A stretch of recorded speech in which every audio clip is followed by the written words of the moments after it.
বাবা মারা যাওয়ার ঠিক ১ মাসের মাথায় আম্মু অন্য একজনের সাথে চলে যায়। তখন আমার বয়স ১২ বছর আর আমার ছোট বোনের বয়স ৫ বছর। আমি মোটামুটি বাস্তবতা বুঝলেও আমার ছোটটা তখন কিছুই বোঝে না। প্রতিদিন রাতে ঘুমানোর আগে আমার বোন আমাকে জিজ্ঞাসা করে, আম্মু কবে আসবে?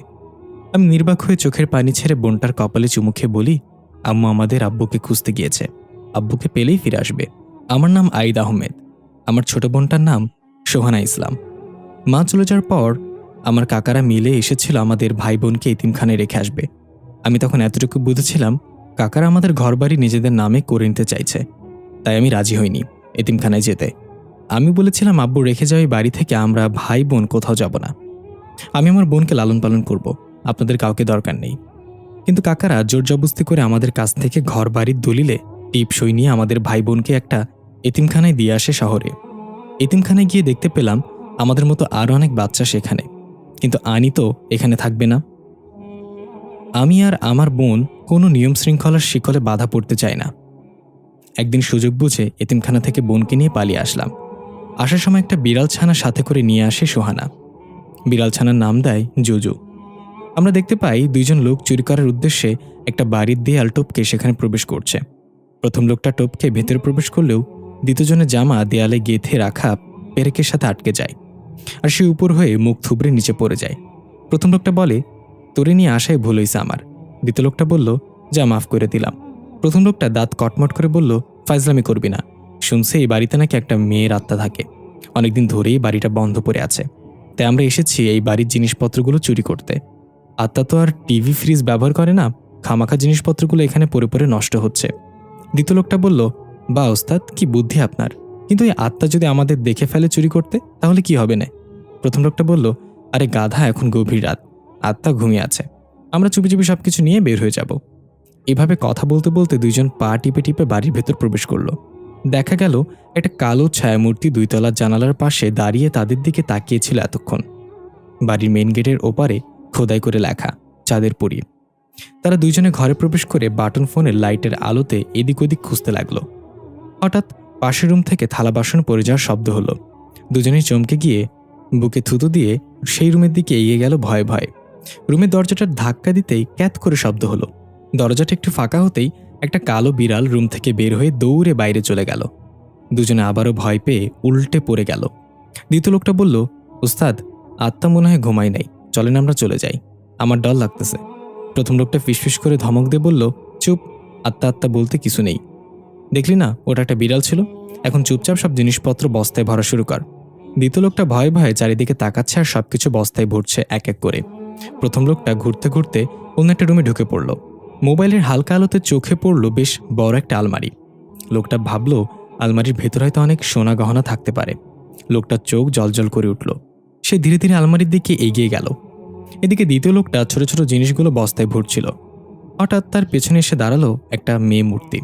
মেয়েটা গড়গড় শব্দ করছিল পেছনে দাঁড়িয়ে। লোকটা ভাবল তার ওস্তাদ এসে দাঁড়িয়েছে পেছনে, তাই সে না তাকিয়ে বলল, ওস্তাদ, আপনারা কতদিন কইছি ভালো ডাক্তার দেখায় গলার চিকিৎসা করেন, আপনার গড়গড়ান হলে আমার রাগ উঠে যায়। এদিকে প্রথম লোকটা আলমারির সামনে দাঁড়িয়ে আস্তে আস্তে আলমারিটা খুলল। আলমারি খুলতেই ভয়ঙ্কর একটা মেয়ে মূর্তি তার গলা চেপে ধরে বলল, আমার বাড়িতে চুরি করার সাহস হয় কিভাবে তোদের? দ্বিতীয় লোকটা চিৎকার করে দৌড়ে আসে সেখানে। ওস্তাদ, ওইখানে সেই আত্মা। এসে দেখে তার ওস্তাদের গলা চেপে ধরে আছে সেই মেয়ে মূর্তি। তার ওস্তাদ কোনো কথা বলতে পারছে না, শুধু গঙ্গানির মতো আওয়াজ করছে। এই দৃশ্য দেখে লোকটা জোরে চিৎকার করে উঠল। 10 বছর পর বাইরে থেকে সোহানা ডাকছে, ভাইয়া, এই ভাইয়া, তাড়াতাড়ি ঘুম থেকে উঠো। আমি একটু কাচুমাচু করে আবার ঘুমিয়ে পড়লাম। সোহানা এবার দরজা বাড়ি দিয়ে ডাকছে, ভাইয়া, আমি কিন্তু দরজা ভেঙে ফেলবো, তাড়াতাড়ি উঠতে বলছি তোকে। এবার একটু বিরক্ত হয়ে উঠে এক চোখে ঘুমিয়ে আরেক চোখ খুলে বিছানা থেকে নেমে দরজা খুলে বললাম, কি রে ভেন্ডি, সকাল সকাল এমন শুরু করছিস কেন? সোহানা রেগে বলল, আইদ্যা তোরে কতবার বলেছি আমি ভেন্ডি বলবি না। তুই যে নাক ডেকে ঘুমাচ্ছিস, তোর কি মনে নেই আজকে এই বাসার মালিক ফিরে আসবে? এসে যদি দেখে আমরা তার বাড়ি দখল করেছি তাহলে আবার আমাদের জেলে যেতে হবে। আমি এবার 2 চোখ খুলে ডলতে ডলতে বললাম, কস কি ভেন্ডি? তো এই কথাটা তুই আমাকে আগে বলবি না?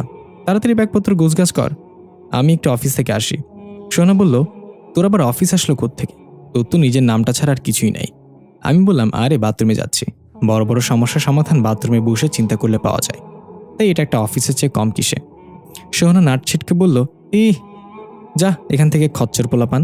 আমি হাসতে হাসতে চলে গেলাম বাথরুমে। আসলে এতিমখানা থেকে পালিয়ে আসার পর কোথায় থাকবো, কি খাবো, কি করব কিছু বুঝতে পারছিলাম না। তারপর আমার জিনিয়াস মাথা খাটিয়ে একটা বুদ্ধি বের করলাম। শহরে এমন অনেক বাসা বাড়ি আছে যেগুলোর মালিক কাজের জন্য বাইরে যায়, তখন বাসা খালি থাকে আর খাবার দাবারও থাকে সেসব বাসায়। তাই এমন বাসা খুঁজতে লাগলাম যেটা তালা দেয়া। প্রথমে সেই বাসার দরজার তালার সাথে একটা ছোট পাথর বেঁধে রেখে আসতাম। তারপর 2 দিন পরে চেক করতাম সে পাথরটা কি এখনো আছে নাকি নেই। যদি দেখতাম পাথর নেই, তার মানে এই তালা খোলা হয়েছিল, এই বাসা পুরোপুরি ফাঁকা না, মানুষের আসা যাওয়া হয়। আর যেই বাসার তালা পাথর 2 দিন পরও থাকতো, তাহলে বুঝে নিতাম বাসার মালিক সত্যি নেই, এ বাসা খোলা হয়নি।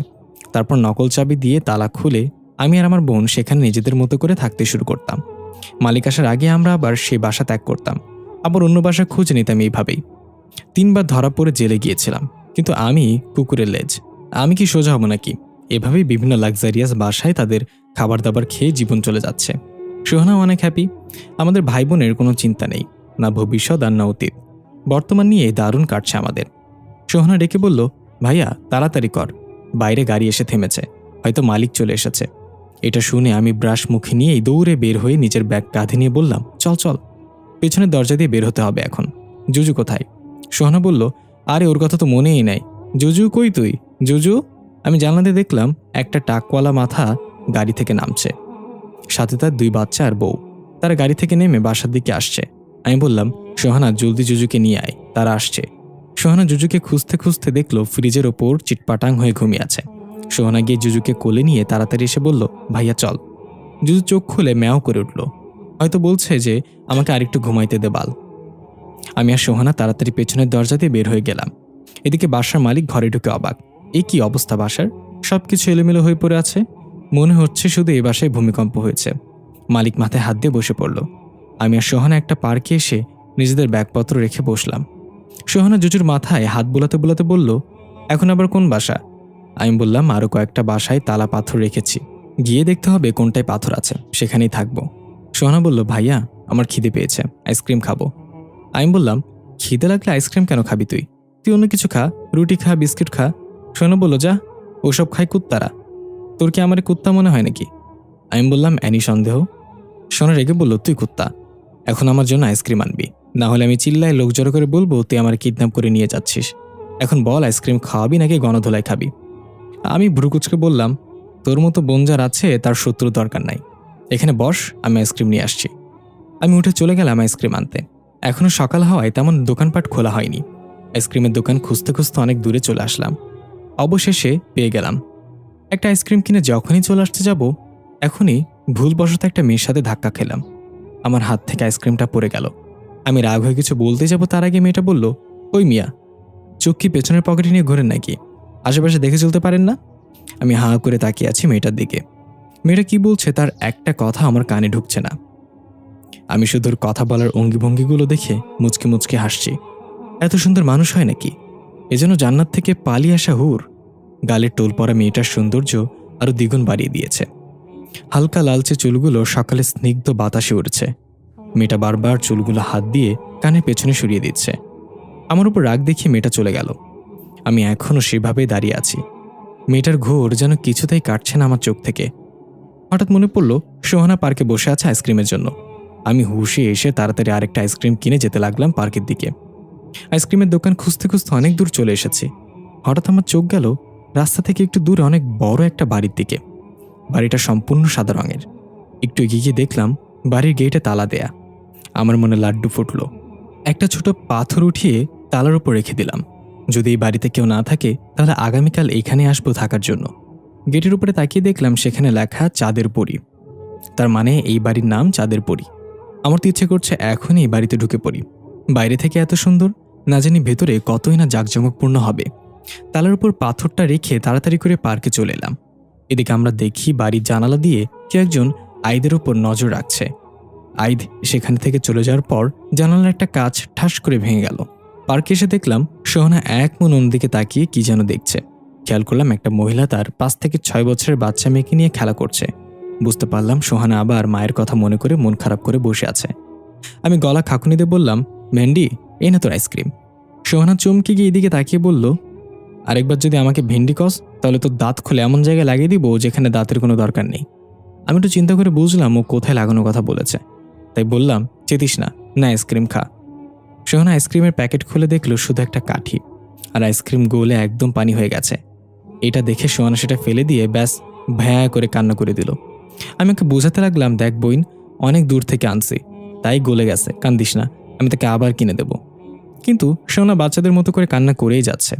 এর মাঝে জুজু গিয়ে সেই ফেলে দেওয়া আইসক্রিমের প্যাকেটে মুখ ঢুকিয়ে খেতে লাগলো।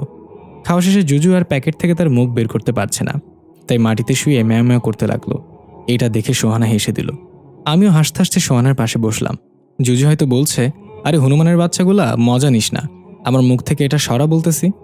অবশেষে জুজু প্যাকেট থেকে নিজের মুখ বের করে সে সোহানার কোলে বসে পড়ল। আমি বললাম, একটা রাজপ্রাসাদের মতো বাড়ি দেখে আসছি, সবকিছু ঠিক হলে 2 দিন পর আমরা সেই রাজপ্রাসাদে উঠব। সোহানা বলল, তাহলে এই 2 দিন কোথায় থাকবো? আমি বললাম, চল, এর আগে আরও 3টা বাড়িতে পাথর রেখে এসেছিলাম, আপাতত সেখানে গিয়ে দেখি, একটা না একটা বাসা পাবোই থাকার জন্য। এই বলে সোহানার আমি রওনা হলাম। কিন্তু সেদিন যেন দুর্ভাগ্য আমাদের চেপে বসেছে। যে 3 বাসায় পাথর রেখেছিলাম সে বাসার মানুষজন এসে পড়েছে। এই 10 বছরের প্রথম এমন হলো। আজকে রাত রাস্তায় কাটাতে হবে বোঝা যাচ্ছে। দুপুরে একটা হোটেলে গিয়ে হালকা পাতলা কিছু খেয়ে নিলাম আমরা। এভাবে ঘুরতে ঘুরতে রাত হয়ে গেল। আস্তে আস্তে মানুষজন তাদের নিজেদের বাসায় ফিরতে লাগলো। পাখিরাও কিচিরমিচির করে আপন বাসায় মাথা গুঁজে নিল। রাত তখন প্রায় 1টা। আমি আর সোহানা রাস্তার পাশে একটা বেঞ্চে বসে আছি। সোহানা আকাশের চাঁদের দিকে তাকিয়ে বলল, আচ্ছা ভাইয়া, তোর কি এখনো মাকে মনে পড়ে? আমি বললাম, পরে তো, তবে ভালোবাসার স্থান থেকে না, মনের মাঝে ঘৃণার স্থান থেকে মনে পড়ে। যদি কখনো দেখা হয় তার সাথে, তাহলে শুধু বলবো, আমাদের জন্ম না দিলেই তো পারতে। সোহানা কেঁদেতে বলল, জানোস ভাইয়া, আমি আগে ভাবতাম মা বাবা না থাকলে হয়তো পৃথিবীতে বেঁচে থাকাই যায় না, কিন্তু তোর মতো ভাই যার আছে তার মা বাবা না থাকলেও চলবে। পরের জন্ম বলে যদি কোনো কিছু থাকে, তাহলে সেই জন্মেও সৃষ্টিকর্তার কাছে তোকেই ভাই হিসেবে চাইবো আমি। আমি কিছুক্ষণ সোহানার দিকে তাকিয়ে থেকে চোখের পানি লুকিয়ে বললাম, কিন্তু আমি তোকে পরের জন্মে বোন হিসেবে চাই না। সৃষ্টিকর্তার কাছে চাইবো পরের জন্মে যেন আমাকে একটা কিউট পরীর মতো দেখতে বোন দেয়। সোনা রেগে বলল, তার মানে আমি কিউট না? আমি বললাম, ভুলেও এই কথা মুখে আনিস না, তোরে দেখলে মনে হয় মূলার জন্ডিস হয়েছে। সোনা আরও রেগে আমাকে কিল ঘুষে মারতে মারতে বলল, কুত্তা, তোর 7 জন্মের ভাগ্য আমার মতো বোন পাইছোস, নিজের চেহারা দেখছোস, পোকায় খাওয়া আমের মতো দেখা যায় তোরে। আমি হাসতে লাগলাম। এর মাঝেই মনে হলো কেউ ফুপিয়ে ফুপিয়ে কান্না করছে। আমি বললাম, ভেন্ডি, তুই কি শুনছোস কেউ কান্না করছে? সোহানা কান পেতে বলল, হ্যাঁ, একটা মেয়ের কান্নার আওয়াজ এটা, কিন্তু এটা আসছে কোথা থেকে? আমি উঠে চারিদিকে খুঁজতে লাগলাম। বুঝতে পারলাম রাস্তার ওপাশে বড় গাছটার পেছন থেকে আসছে কান্নার আওয়াজ। সোহানা আর আমি সেদিকে এগিয়ে গেলাম।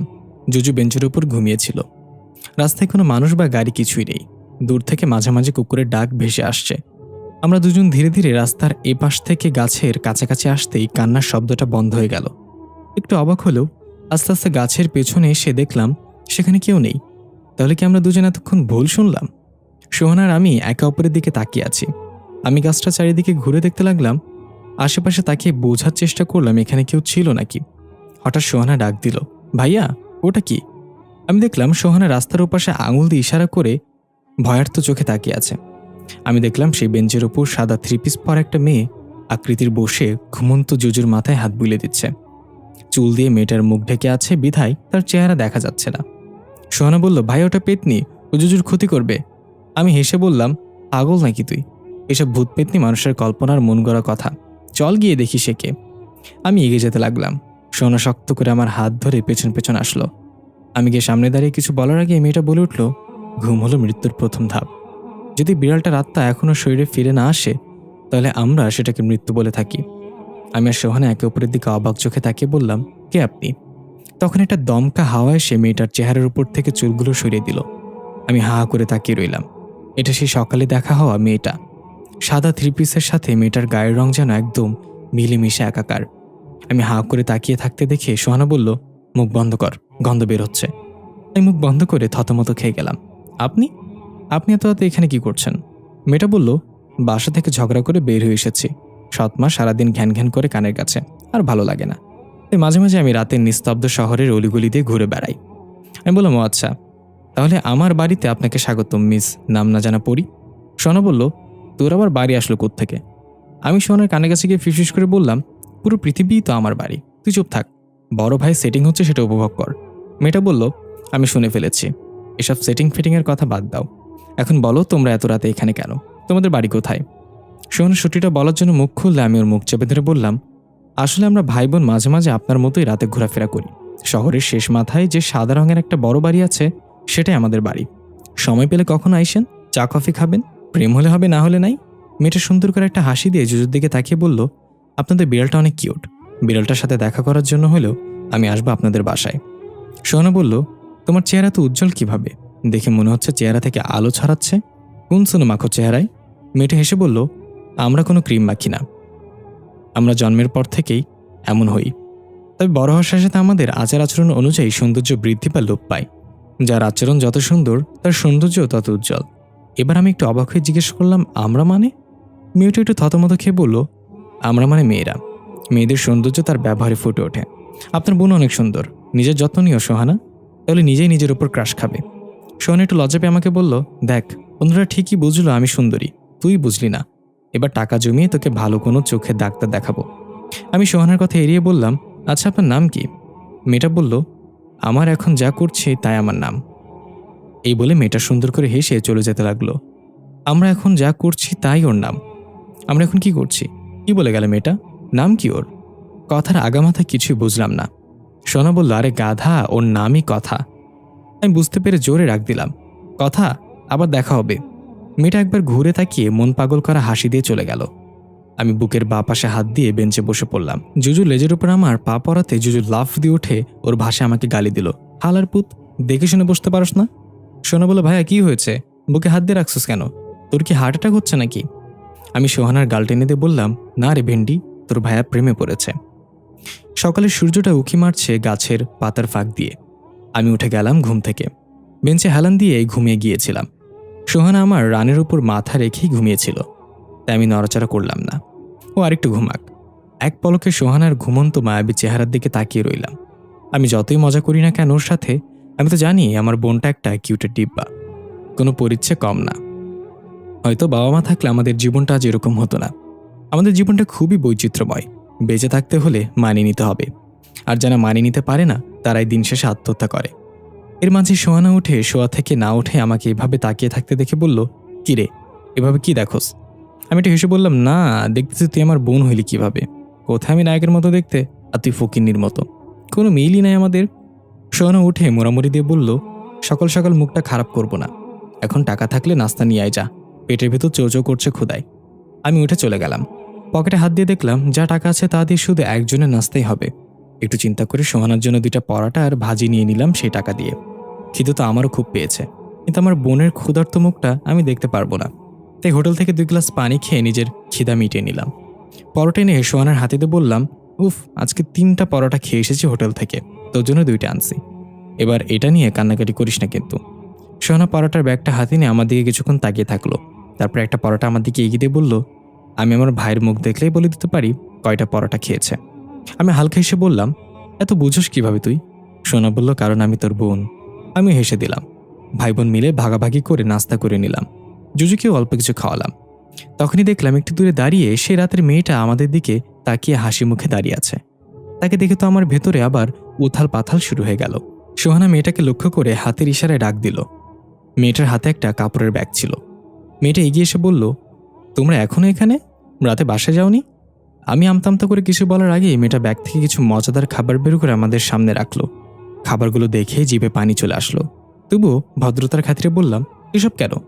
মেয়েটা বলল, আমি কাল রাতে জুজুকে দেখে বুঝেছিলাম ও অনেক দুর্বল, তাই বুঝে নিয়েছিলাম তোমরা একটু অভাবে আছো।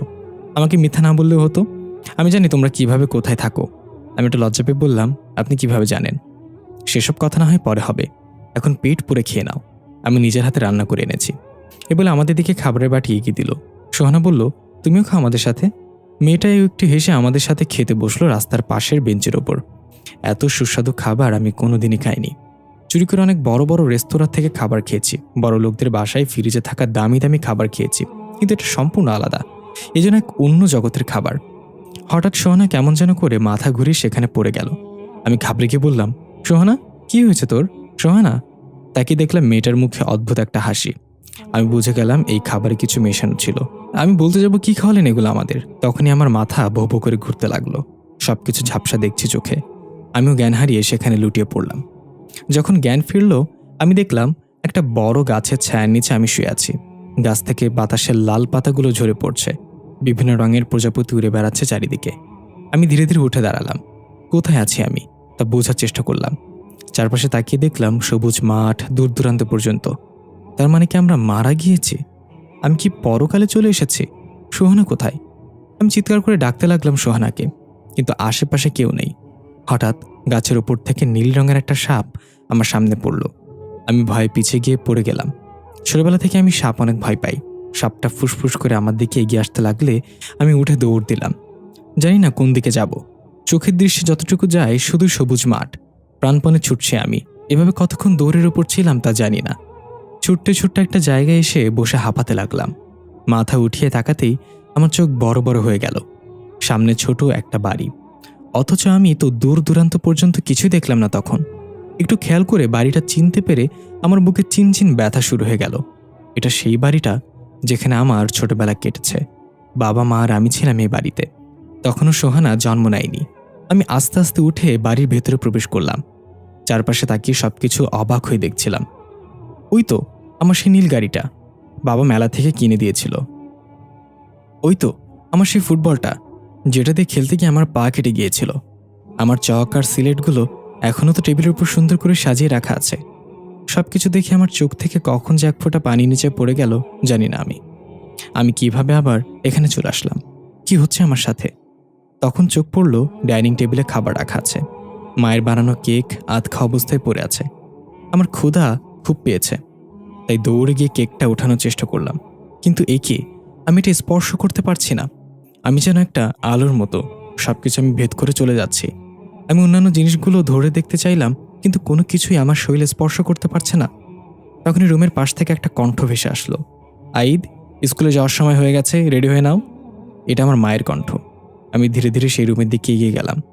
আমার পা যেন চলছেই না। এতদিন পর মাকে দেখার অনুভূতি বলে বোঝাতে পারবো না।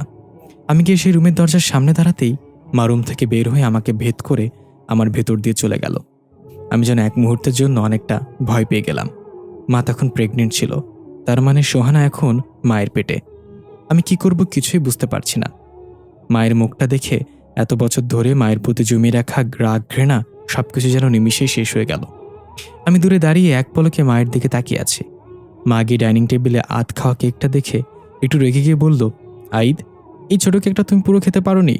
বাইরে থেকে আইদ মানে ছোটবেলার আমি দরজায় উকি দিয়ে হালকা উতলিয়ে বললাম, তোমার পেতুতা কত বলো দেখো তো মা, আমি থপ খেয়ে ফেললে তোমার কম পলে দাবে। মা হাসতে হাসতে আমার কাছে গিয়ে আমার চুল টেনে দিয়ে বলল, ওরে আমার বইরা বাবা, আমার জন্য এত চিন্তা তোমার? আমার কম পড়বে না, তুমি এখন পুরো কেকটা খেয়ে নেবে, কোনো কথা বলবে না। ছোট্ট আমি বাধ্য ছেলের মতো কেকটা হাতে নিয়ে খেতে খেতে বললাম, মা, তোমার পেতুটা এত বড় কেমনে এলো? মা বলল, আমার পেটে তোমার জন্য একটা খেলার সাথীকে যত্ন করে রেখেছি, বুঝছো? কয়েকদিন পর তাকে বাইরে আনবো। তোমার মতোই এটা আমার আরেকটা কলিজার টুকরা। ছোট্ট আমি বললাম, এত আদলের কলিজার টুকরা হলে তাকে খেয়ে ফেলতো কেন? তুমি একটা লাক্ষুস। মা হাসতে হাসতে বলল, হয়েছে, অনেক পাকনা পাকনা কথা বলছো। এখন খেয়ে তাড়াতাড়ি রেডি হয়ে নাও, স্কুলে দেরি হয়ে যাচ্ছে। এই বলে মা উঠে চলে গেল। আমি দূরে দাঁড়িয়ে সবকিছু দেখছিলাম। আমার চোখ পানিতে টলমল করছে। এই বুঝি চোখ থেকে অঝরে পানি ঝরবে। মা আমাকে কতই ভালোবাসতো। এই মা কেন বাবার মৃত্যুর পর আমাকে আর আমার বোনকে ছেড়ে চলে গেল? এই মা আর ওই মায়ের মধ্যে আকাশ পাতাল তফাৎ। আমার সব হিসাব এলোমেলো হয়ে যাচ্ছে। তখনই ছোট্ট আমি আমার দিকে তাকিয়ে অদ্ভুত একটা হাসিতে বলল, কেক খাবে? আমি অবাক হয়ে কিছু বলতে যাব, তার আগে অদ্ভুত একটা সাদা রশ্মি এসে আমার চোখে পড়ল। আমি আর কিছু দেখতে পেলাম না সামনে। চোখ বন্ধ করে ডাকতে লাগলাম, মা, আমি এসেছি। মা, আমার সাথে একটু কথা বলো, অনেক মনে পড়ে তোমাকে। হঠাৎ একটা গালে কারো থাপ্পড় পড়তে আমি চোখ খুলে দেখলাম সোহানা আমার পাশে বসে আছে। আমি এখনও সে রাস্তার পাশে বেঞ্চের ওপর শুয়ে আছি। আমাকে চোখ খুলতে দেখে সোহানা বলল, কি রে, কোন জগতে ছিলি তুই? মাকে কেন রাখছিলি বারবার? কি হয়েছে তোর? আমি ধরফর করে উঠলাম। কি হয়েছিল আমাদের? ওই খাবারে কি মেশানো ছিল? কথা নামের মেয়েটা কোথায়? তুই ঠিক আছিস তো? সোহানা বলল, হ্যাঁ, আমি ঠিক আছি। জানি না ওই মেয়েটা কোথায় চলে গেল। আমি যখন হুঁশে আসলাম তখন তুই এখানে পড়েছিলি। না কোনো মেয়ে ছিল না কোনো খাবার। তোকে অনেকক্ষণ ধরেই জাগানোর চেষ্টা করছিলাম আমি, কিন্তু তুই উঠছিলি না। পরে শুনলাম তুই মা করছিস, তাই থাপ্পড় মারতে তুই উঠে গেলি। আমি গালে হাত দিয়ে বললাম, তুই আমাকে থাপ্পড় মারছোস? তোরে আমি বদ্দুয়া দিলাম পরের জন্মে যেন তুই টিভি রিমোটে জন্ম নেস। আর মানুষ তোর ব্যাটারি শেষ হয়ে গেলে যেন থাপড়াইয়া থাপড়াইয়া চালায় তোরে। সোনা বলল, চুপ থাক, এখন বল এটা কি হলো? মেয়েটা নিচ থেকে এসে আমাদের খাবার দিল, তারপর আমরা জ্ঞান হারিয়ে ফেললাম। উঠে মেয়েটাকে আর দেখতে পেলাম না। এতটুকু তো শিওর যে মেয়েটা কোনো মানুষ ছিল না, অন্য জগতের কেউ ছিল। আমি একটু ভেবে বললাম, জানি না সে কে ছিল, তবে আমাকে এমন কিছু দেখিয়েছে যা এখন আমাকে ভাবাতে বাধ্য করছে। আচ্ছা ভিন্ডি শোন, আমাদের মা যে অন্য কারোর সাথে চলে গেছে এটা আমরা আমাদের কাকা আর প্রতিবেশীর কাছ থেকে শুনেছি। আমরা তো কখনো যাচাই করে দেখিনি এটা কি আদৌ সত্যি ছিল নাকি আমাদের মায়ের থেকে আলাদা করার একটা ষড়যন্ত্র। সোহান একটু অবাক হয়ে বলল, হঠাৎ করে তোর এসব চিন্তা হচ্ছে কেন ভাইয়া? আমরা তো মাকে ঘৃণা করি। সে আমাদের ছেড়ে তখন চলে গেছে যখন তাকে আমাদের সবচেয়ে বেশি দরকার ছিল। আমি বললাম, সব সত্যি সবসময় সত্যি হয় না বোন। হলো তোকে একটা গল্প শোনাই। এক গ্রামে দুই বন্ধু ছিল। একজনের নাম সত্য, আরেকজনের নাম মিথ্যা। তারা দুজন দেখতে একই রকম ছিল। মানুষ তাদের আলাদা আলাদা পোশাক দেখে তাদেরকে চিনতে পারত। তারা দুজন একদিন জঙ্গলে শিকার করতে গেল। শিকার করতে করতে জঙ্গলের অনেক গভীরে তারা একটা বড় পানির কূপ দেখতে পেল। তারা দুজন ঠিক করলো এখানে তারা গোসল করবে। তাই নিজেদের কাপড় খুলে কূপের উপর রেখে কূপে নেমে পড়লো গোসল করার জন্য। সত্য ছিল অনেক সাহসী, তাই সে আগে কূপে নামলো। এদিকে মিথ্যা সবসময় সত্যের উপর হিংসা করত, কারণ সবাই সত্যকে বেশি ভালোবাসত। তাই মিথ্যা কূপে না নেমে সত্যর খুলে রাখা জামা কাপড় নিল এবং সত্যকে সেই কূপে একা ফেলে চলে এলো। গ্রামে ফিরে আসার পর সবাই তাকে সত্য হিসেবে গ্রহণ করে নিল পোশাক দেখে। আর ওইদিকে জঙ্গলের কূপে আসল সত্য চাপা পড়ে গেল চিরদিনের জন্য। তখন থেকে পুরো পৃথিবীতে মিথ্যা সত্যর পোশাক পরে ঘুরে বেড়াচ্ছে, আর আমরা সেই মিথ্যাকেই সত্য হিসেবে মেনে নিয়ে চলছি। কেউ আসল সত্যর খোঁজে সেই কূপ পর্যন্ত যায় না। তাই আমাদের মা কি সত্যি সত্যি এমন করেছিল, নাকি আমরা এত বছর একটা মিথ্যাকে সত্যি হিসেবে মেনে নিয়ে আসছি? সেটাই খুঁজতে হবে। আমাদের সেই কূপের কাছে যেতে হবে যেখানে আসল সত্য চাপা পড়েছে। কথা নামের মেয়েটা যেই হোক না কেন, সে আমাদের সত্য দেখানোর জন্য এসেছিল। সোহানা বলল, তার মানে আমাদের এখন গ্রামে আমাদের সেই বাড়িতে যেতে হবে, যে বাড়ি অনেক বছর আগে আমার কাকারা দখল করেছিল। আমি বললাম, হ্যাঁ, সময় হয়েছে আমাদের জিনিস ফিরিয়ে নেওয়ার। এখন আমাদের গ্রামে যাওয়ার জন্য গাড়ি ভাড়া লাগবে, যেটা জোগাড় করার জন্য কিছুদিন এই শহরে থাকতে হবে। সোহানা বলল, আমরা তো চাইলে হেঁটে যেতে পারি। আমি ভ্রুকুচকে বললাম, তোর ব্রেন যে হাঁটুতে সেটা আবার প্রমাণ করলি? 560 মাইলের রাস্তা তুই হেঁটে যাবি, তাই না? সোহানা বলল, তাহলে কোথায় থাকবো আমরা, আর টাকার জোগাড় করবো কিভাবে? আমি একটু চিন্তা করে বললাম, চল গিয়ে দেখি সেই চাঁদের পরিতে আমাদের জন্য জায়গা হয় কিনা। আমরা রওনা হলাম সেই বাড়ির উদ্দেশ্যে। জুজুর খাবারের ঘোর এখনো কাটেনি, সে এখনো ঘুমিয়ে আছে। সোহানা জুজুকে কোলে নিয়ে নিল। আমরা গিয়ে চাঁদের পরি বাড়ির সামনে দাঁড়ালাম। চেক করে দেখলাম আমার রেখে যাওয়া পাথরটা এখনো আছে। তার মানে এই বাড়ি সম্পূর্ণ ফাঁকা। খুশি হয়ে সোহানাকে বললাম, চাবির ছড়াটা দে। সোহানা জুজুকে নিচে রেখে ব্যাগ থেকে চাবির ছড়াটা বের করে এগিয়ে দিল। এখানে অনেক নকল চাবি আছে, সব রকম তালা খোলার চাবি মজুদ আছে আমার কাছে। আমি চারদিকে তাকিয়ে দেখলাম কেউ আছে নাকি আশেপাশে। কাউকে দেখতে না পেয়ে গেটের তালা খুলে ফেললাম। অনেকদিন বন্ধ থাকায় গেটে ঝংঝার ধরে খুব টাইট হয়ে গেছে। জোরে ধাক্কা দিতেই ক্যাচ শব্দ করে গেটটা খুলে গেল। একটা গরম বাতাস আমার শরীরে এসে লাগলো গেট খোলার সাথে সাথে। আমার মনে হলো কিছু একটা আমার শরীর ভেদ করে চলে গেল। আমাকে এভাবে দাঁড়িয়ে থাকতে দেখে পেছন থেকে সোহানা বলল, কি রে ভাইয়া, কি হয়েছে? ভেতরে যাচ্ছিস না কেন? আমি বললাম, না এমনি, আই ভেতরে যাই আমরা। এই বলে ভেতরে পা রাখতেই শরীর কেমন যেন এক শিহরণ বয়ে গেল। ততক্ষণ জুজু চোখ খুলেছে। সোহানা খেয়াল করলো জুজু এক দৃষ্টিতে বাড়ির দোতলায় তাকিয়ে আছে ভয়ার্ত চোখে। ও যেন কাউকে দেখে ভয় পাচ্ছে। সোহানা দোতলার দিকে তাকিয়ে কিছু দেখতে পেল না। তেমন একটা পাত্তা না দিয়ে সোহানা জুজুকে কোলে নিয়ে গেটের ভেতরে পা রাখতেই জুজু চিৎকার করতে লাগলো। আর দুজনে অনেক অবাক হয়ে গেলাম। জুজু অনেক শান্ত প্রকৃতির, ও কখনো এমন চিৎকার করে না। আজ হঠাৎ এমন করছে কেন? জুজু সোহানার হাতে কামড় দিয়ে কোল থেকে লাফ দিয়ে দৌড়ে নেমে গেটের বাইরে চলে গেল। ও যেন এই বাড়িতে ঢুকতেই চাচ্ছে না। কিন্তু কেন? আমরা দেখতে পাই দোতলার জানালা দিয়ে একটা কালো ছায়া আইদ এবং সোহানার উপর নজর রাখছে। তার পেছনে সাদা কাপড়ে মোড়ানো একটা লাশ ফ্যানের সাথে ঝুলে আছে। কালো ছায়াটা হিংস্র পশুর মতো গড়গড় শব্দ করছে। সোহানা একটু রেগে গিয়ে আবার গেটের বাইরে গিয়ে জুজুকে ধরে এনে আবার ভেতরে প্রবেশ করলো। আমি সোহানাকে বললাম, এই বাসাটা কেমন যেন একটু অদ্ভুত মনে হচ্ছে আমার কাছে। কেমন যেন একটা নিস্তব্ধতা ছেয়ে আছে। এখানে বাতাস অনেক ভারী লাগছে। চল আমরা চলে যাই, অন্য কোনো বাসা দেখব। সোহানা বলল, না আমি যাব না। এত সুন্দর রাজপ্রাসাদের মতো বাড়িতে 2 দিন না থাকতে পারলে সারা জীবন আফসোস থেকে যাবে। বাড়িটা অনেকদিন ধরেই বন্ধ পড়ে আছে, একটু অদ্ভুত লাগছে। আমরা থাকা শুরু করলেই সব ঠিক হয়ে যাবে। আমি সোহানার কথা মেনে অজ্ঞতা রাজি হয়ে গেলাম। বাসার ভিতরে প্রবেশ করে দেখলাম এ যেন সত্যি সত্যি রাজপ্রাসাদ।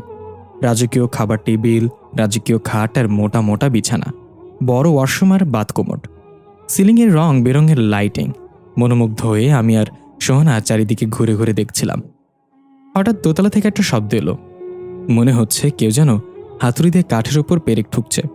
আমি আর সোহানা একে অপরের দিকে তাকিয়ে বললাম, এটা কিসের শব্দ? জুজু কেমন যেন ভয়ে জড়সড় হয়ে এক কোণে বসে আছে। আমি আর সোহানা সিঁড়ি বেয়ে দোতলায় উঠতে লাগলাম। ধীরে ধীরে দোতলায় গিয়ে দেখলাম সম্পূর্ণ ভিন্ন চিত্র। নিচতলায় যতটাই জাঁকজমকপূর্ণ, দোতলায় ততটাই এলোমেলা নোংরা। চারিদিকে শুকনো কাঠ আর গাছের গুঁড়ি পড়ে আছে। ইঁদুর মরে তার কঙ্কাল পড়ে আছে। ফুলের টবগুলোয় পানি পচে সেগুলো থেকে মশার বংশ বিস্তার হচ্ছে। হঠাৎ সোহানা ডাক দিয়ে ভর্ত গলায় বলল, ভাইয়া এটা কি? আমি তাকিয়ে দেখলাম কালো কাপড় দিয়ে কিছু একটা ঢেকে রাখা হয়েছে। জিনিসটা একদম মানুষ আকৃতির। আমি বললাম, ভেন্ডি, এখানে আমাদের আর এক মুহূর্তও থাকা ঠিক হবে না, এখনই চল যাব আমরা। হঠাৎ নিচতলা থেকে জুজুর চিৎকার ভেসে আসলো। জুজু অনেক জোরে জোরে ম্যাও ম্যাও করে ডাকছে। আমরা দুজন তাড়াতাড়ি নিচে গেলাম। নিচে যেতেই জুজুর ডাক বন্ধ হয়ে গেল, কিন্তু জুজুকে কোথাও দেখছিলাম না। সোনা ডাকতে লাগলো, জুজু কোথায় তুই? জুজু, কিন্তু জুজুর কোনো চিহ্ন নেই চারপাশে। আমি এদিক ওদিক জুজুকে খুঁজে বেড়াচ্ছি, প্রতিটা কণায় কণায় খুঁজছি। হঠাৎ আমার চোখ গেল ফ্রিজের দিকে। ফ্রিজের সাইডে দিয়ে রক্ত বেয়ে পড়ছে। আমি সোহানাকে ডাক দিয়ে এটা দেখালে সোহানা ভয় পেয়ে কান্না করে দিয়ে বলল, জুজু। আমি আস্তে আস্তে গিয়ে ফ্রিজের দরজা খুলে ভয় আঁতকে উঠলাম। জুজুর রক্তাক্ত কাটা মাথাটা ফ্রিজে রাখা, সেটা থেকে এখনও টুপটুপ করে রক্ত পড়ছে। সোহানা কাঁপা কাঁপা গলায় পেছন থেকে বলল, ভাইয়া ফ্রিজে কি? আমি কি মুখ দিয়ে কোনো শব্দ বের করতে পারছিলাম না। আমাকে চুপ থাকতে দেখে সোহানা এগিয়ে আসলো ফ্রিজের দিকে। আমি তাড়াতাড়ি ফ্রিজটা বন্ধ করে বললাম, কিছু নেই ফ্রিজে। সোহানা বলল, আমি দেখব। ফ্রিজটা খোল ভাইয়া। আমি বললাম, না, তুই এটা দেখতে পারবি না, সহ্য করতে পারবি না। সোহানা আমাকে ধাক্কা দিয়ে সরিয়ে ফ্রিজটা খুলে জুজুর কাটা মাথা দেখে চিৎকার করে কান্না করতে করতে বসে পড়ল। আমি গিয়ে সোহানাকে সান্ত্বনা দিয়ে বললাম, এখানে থাকলে আমরাও মরে যাব, চল তাড়াতাড়ি এখান থেকে যেতে হবে আমাদের। সোহানা কাঁদতে কাঁদতে বলল, ভাইয়া জুজুকে ফেলে রেখে কিভাবে যাব? আমাদের সবচেয়ে ভালো বন্ধু ছিল, আমাদের টানাটানির জীবনে সবসময় আমাদের সাথে ছিল, কিভাবে ওকে ছাড়া থাকবো? আমি বললাম, কষ্ট আমারও হচ্ছে, কিন্তু এই বাড়িটা অভিশপ্ত, এখানে থাকলে আমরাও মারা যাব। এই বলে সোহানাকে টানতে টানতে নিয়ে আসলাম বেরিয়ে যাওয়ার জন্য। কিন্তু এ কি, দরজা কোথায়? আমরা যেদিক দিয়ে প্রবেশ করেছিলাম সেখানে কোনো দরজা নেই। এটা তো একটা দেয়াল, এটা কেমন বাড়ি? চারিদিকে তাকিয়ে দরজা খুঁজতে লাগলাম, কিন্তু আশ্চর্যের বিষয়, বাড়িতে কোনো দরজাই নেই, শুধু একটা জানালা আছে লোহার গ্রিল দেয়া। আমি দৌড়ে সেই জানালার কাছে গিয়ে গ্রিল ধরে টানতে লাগলাম, কিন্তু কোনো লাভ হলো না। হঠাৎ মনে হলো আমাদের পেছন থেকে কেউ খুব দ্রুত দৌড়ে চলে গেল। চমকে গিয়ে পেছনে তাকিয়ে দেখলাম কেউ নেই। সোহানা ভয়ে আমার হাত চেপে ধরে আছে। হঠাৎ কিচেনের ওদিক থেকে থালা বাসনগুলো ঠাস ঠুস করে পড়তে লাগলো। একটা পিতলের গ্লাস পড়েই গড়িয়ে গড়িয়ে আমার পায়ের কাছে এসে থামলো। কিছুই বুঝতে পারছি না কি হচ্ছে এখানে। হঠাৎ পাশের রুম থেকে একটা মহিলা কণ্ঠের কাকুতি মিনতি ভেসে আসলো, আমাকে ছেড়ে দাও, আর মেরো না, আমাকে ছেড়ে দাও। আমি আর সোহানা একে অপরের দিকে তাকিয়ে আছি। তারপর একসাথে সেই রুমের দিকে এগিয়ে গেলাম। মহিলার কান্নার শব্দ যেন আরও বেড়ে গেল, মনে হচ্ছে তাকে কেউ খুব মারধর করছে। আমি আর সোহানা দরজার কাছে যেতেই কান্নার শব্দ বন্ধ হয়ে গেল। সবকিছু যেন নীরব হয়ে গেল, শুনশান নীরবতা বয়ে গেল। আমি উঁকি মেরে রুমের ভেতরে তাকিয়ে দেখলাম কেউ নেই এখানে, একদম ফাঁকা একটা রুম। কিন্তু একটু আগেই তো এই রুম থেকে কান্নার আওয়াজ আসছিল। আমরা আস্তে আস্তে সেই রুমে ঢুকলাম, চারিদিকে তাকিয়ে দেখতে লাগলাম। হঠাৎ আমার চোখ গেল জানালার পর্দার ওপাশে কালো একটা ছায়া দাঁড়িয়ে আছে। আমি ভেবে বললাম, ভেন্ডি, ওটা কি? সোনা তাকিয়ে বলল, কই, কিছু তো নেই। আমি তাকিয়ে দেখলাম সত্যি সেখানে কিছু নেই। মনের ভুল ভেবে যেই না রুমের থেকে বের হতে যাব, তখনই ওপর থেকে একটা সাদা কাপড় পরা লাশ ঝুলে পড়ল। সেটা ফ্যানের সাথে ঝুলেছিল। আমি চিৎকার দিয়ে সেই রুম থেকে বের হয়ে আবার সেই জানালার কাছে এসে দাঁড়ালাম। সোহানা এখনো ভয়ে কাঁপছে। আমি ওকে ভয় কাটানোর জন্য বললাম, কিছু হয়নি, আমরা যেভাবেই হোক এখান থেকে বের হয়ে যাব, নিজেকে শান্ত রাখ। সোহানা কেঁদে দিয়ে বলল, কিভাবে? এই বাড়িতে প্রবেশ করার জন্য দরজা থাকলেও বের হওয়ার জন্য কোনো দরজা নেই। আমরা এখানে মারা পড়বো ভাইয়া, এখানে জীবিত থেকে বের হতে পারবো না। জুজু অলরেডি মারা গেছে, এখানে কিছু তো আছে ভাইয়া। আমি কিছু না বলে জানালার গ্রিল ধরে বাইরে তাকাতেই হঠাৎ আমার চোখ গেল বাইরের বাগানে দুজন লোক কাজ করছে। আমি খুশি হয়ে তাদেরকে ডাক দিলাম, এই যে ভাই, শুনছেন? আমরা এখানে আটকা পড়েছি, আমাদের একটু সাহায্য করুন। কিন্তু তারা আমার কোনো কথাই শুনতে পাচ্ছে না, তারা নিজেদের মতো কাজ করেই যাচ্ছে। আমি আবার চিৎকার করে ডাকলাম তাদের, কিন্তু কোনো লাভ হলো না। খেয়াল করলাম একটা লোকের হাতে কুষ্টি পাথরের আংটি। তারা দুজনেই লাল রঙের জামা পরে আছে। আমি সোহানার দিকে তাকিয়ে বললাম, লোক দুইটা আমার কথা শুনতে পাচ্ছে না কেন? সোহানা এগিয়ে এসে জানালা দিয়ে বাইরে তাকিয়ে বলল, তুই কাদেরকে সাহায্য করার জন্য ডাকছিস? ওখানে তো কেউ নেই। আমি অবাক হয়ে বাইরে তাকিয়ে দেখলাম সত্যি সত্যি সেখানে কেউ নেই। এই মাত্র তো তারা ছিল সেখানে, হঠাৎ করে কোথায় গায়েব হয়ে গেল? আমি আর সোহানা জানালার কাছেই বসে রইলাম। এখন এখান থেকে বের হব কিভাবে? এভাবে ফেসে যাব কখনো ভাবিনি। জুজুর কথা মনে পড়তেই সোহানা কেঁদে দিল। ঠিক তখনই আমাদের অবাক করে দিয়ে জুজু জানালা দিয়ে লাফিয়ে ভেতরে প্রবেশ করলো। এটা দেখে সোহানা আর আমি প্রচণ্ড ভয় পেয়ে দূরে সরে গেলাম। জুজু কিভাবে? ও তো মারা গেছে। কিন্তু জুজু ম্যাও করে সোহানার কোলে গিয়ে বসে পড়ল। আমি দৌড়ে গিয়ে ফ্রিজ খুলে দেখলাম সেখানে জুজুর কাটা মাথাটা নেই, আর না কোনো রক্তের ছাপ। সবকিছু যেন উধাও হয়ে গিয়েছে। তার মানে জুজু মারা যায়নি। এটা বুঝতে পেরে সোহানা জুজুকে জড়িয়ে ধরে কান্নায় ভেঙে পড়ল। আমার মাথায় একটা জিনিস ঘুরছে, জুজুর মৃত্যুটা আমাদের মনের ধোঁকা ছিল। ধোঁকাটাকেই আমরা সত্য বলে মেনে নিয়েছিলাম। হঠাৎ দোতলা থেকে আবার সেই কাঠে পেরেক ঠোকার শব্দ ভেসে আসলো। এবার সোহানা আর জুজুকে একা ছাড়ল না। ওকে কোলে নিয়েই আমরা ধীরে ধীরে সিঁড়ি বেয়ে দোতলায় উঠতে লাগলাম। আমরা দোতলায় পৌঁছাতেই যথারীতি শব্দটা বন্ধ হয়ে গেল। আমি দেখতে পেলাম একটা পুরাতন কাঠের আলমারি। সেটাতে একটা পেরেক অর্ধেক ঢুকানো। দেখে মনে হচ্ছে কেউ এখানেই পেরেকটা ঠোকার চেষ্টা করছিল। আমি সোহানাকে বললাম, চারিদিকে খেয়াল রাখ। আমি আলমারিটা খুলে দেখছি কি আছে এটার ভেতরে। এই বলে আমি ধীরে ধীরে আলমারির দিকে এগিয়ে গেলাম। আলমারির সামনে দাঁড়াতেই কেমন যেন মনে হলো সেটা নড়ে উঠল। ভয়ে ভয়ে এক টান দিয়ে আলমারিটা খুলতেই দুইটা মানুষের কঙ্কাল উপর হয়ে আমার উপর পড়ল। আমি ভয়ে চিৎকার করে উল্টে পড়ে গেলাম। কঙ্কাল দুইটা আমার উপর পড়ল। সোহানা দৌড়ে এসে কঙ্কাল দুইটা সরিয়ে দিল আমার শরীরের উপর থেকে। আমি উঠে নিজেকে সামলে নিয়ে কঙ্কালের দিকে তাকিয়ে দেখলাম অনেকদিন আগে মারা যাওয়াতে তাদের শরীর কঙ্কালে পরিণত হয়েছে, কিন্তু তাদের জামাগুলো এখনো নষ্ট হয়নি। তারা দুজনেই লাল জামা পরেছিল, যেটা আমি ওই দুজন লোককে বাগানে কাজ করার সময় দেখেছিলাম। তার মানে কি ওই দুইজনের কঙ্কালইগুলো? তারা মৃত ছিল? নিশ্চিত হওয়ার জন্য আমি কঙ্কালের হাত চেক করে দেখলাম, হ্যাঁ, সেই কুষ্টি পাথরের আংটিটাও একটা কঙ্কালের হাতে আছে। এই দুজন হচ্ছে সেই চোরগুলো যারা চুরি করতে এসে এখানে মারা গিয়েছিল। তাদেরকে মেরে আলমারিতে ঢুকিয়ে রাখা হয়েছিল। আমি বললাম, ভেন্ডি, আমি দুজনকে বাগানে কাজ করতে দেখেছিলাম আর তাদের কাছেই চিৎকার করে সাহায্য চাইছিলাম, কিন্তু এরা তো দেখি মৃত। তাহলে তারা কারা ছিল? সোনা বলল, মৃত মানুষকে তুই কিভাবে দেখতে পেলি? হয়তো ওটা তোর মনের ভুল ছিল। এটা বলতে জুজু সোহানার কোল থেকে লাফ দিয়ে সেই কালো কাপড় দিয়ে ঢাকা মানুষ আকৃতির জিনিসটার কাছে গিয়ে ম্যামা করতে লাগলো। এটা দেখে আমরা একজন আরেকজনের দিকে তাকিয়ে বললাম, নিশ্চয়ই এখানে কিছু একটা আছে, এটা খুলে দেখতে হবে। সোনা বলল, না ভাইয়া, আমার খুব ভয় করছে, এটা খোলার দরকার নেই। আমি বললাম, এখানে আমরা আটকা পড়েছি, চাইলেও এখান থেকে বের হতে পারবো না, তা আমাদের খুঁজতে হবে এই বাড়ির রহস্য কি। এই বলে জুজুকে নিয়ে সোহানার কাছে দিলাম।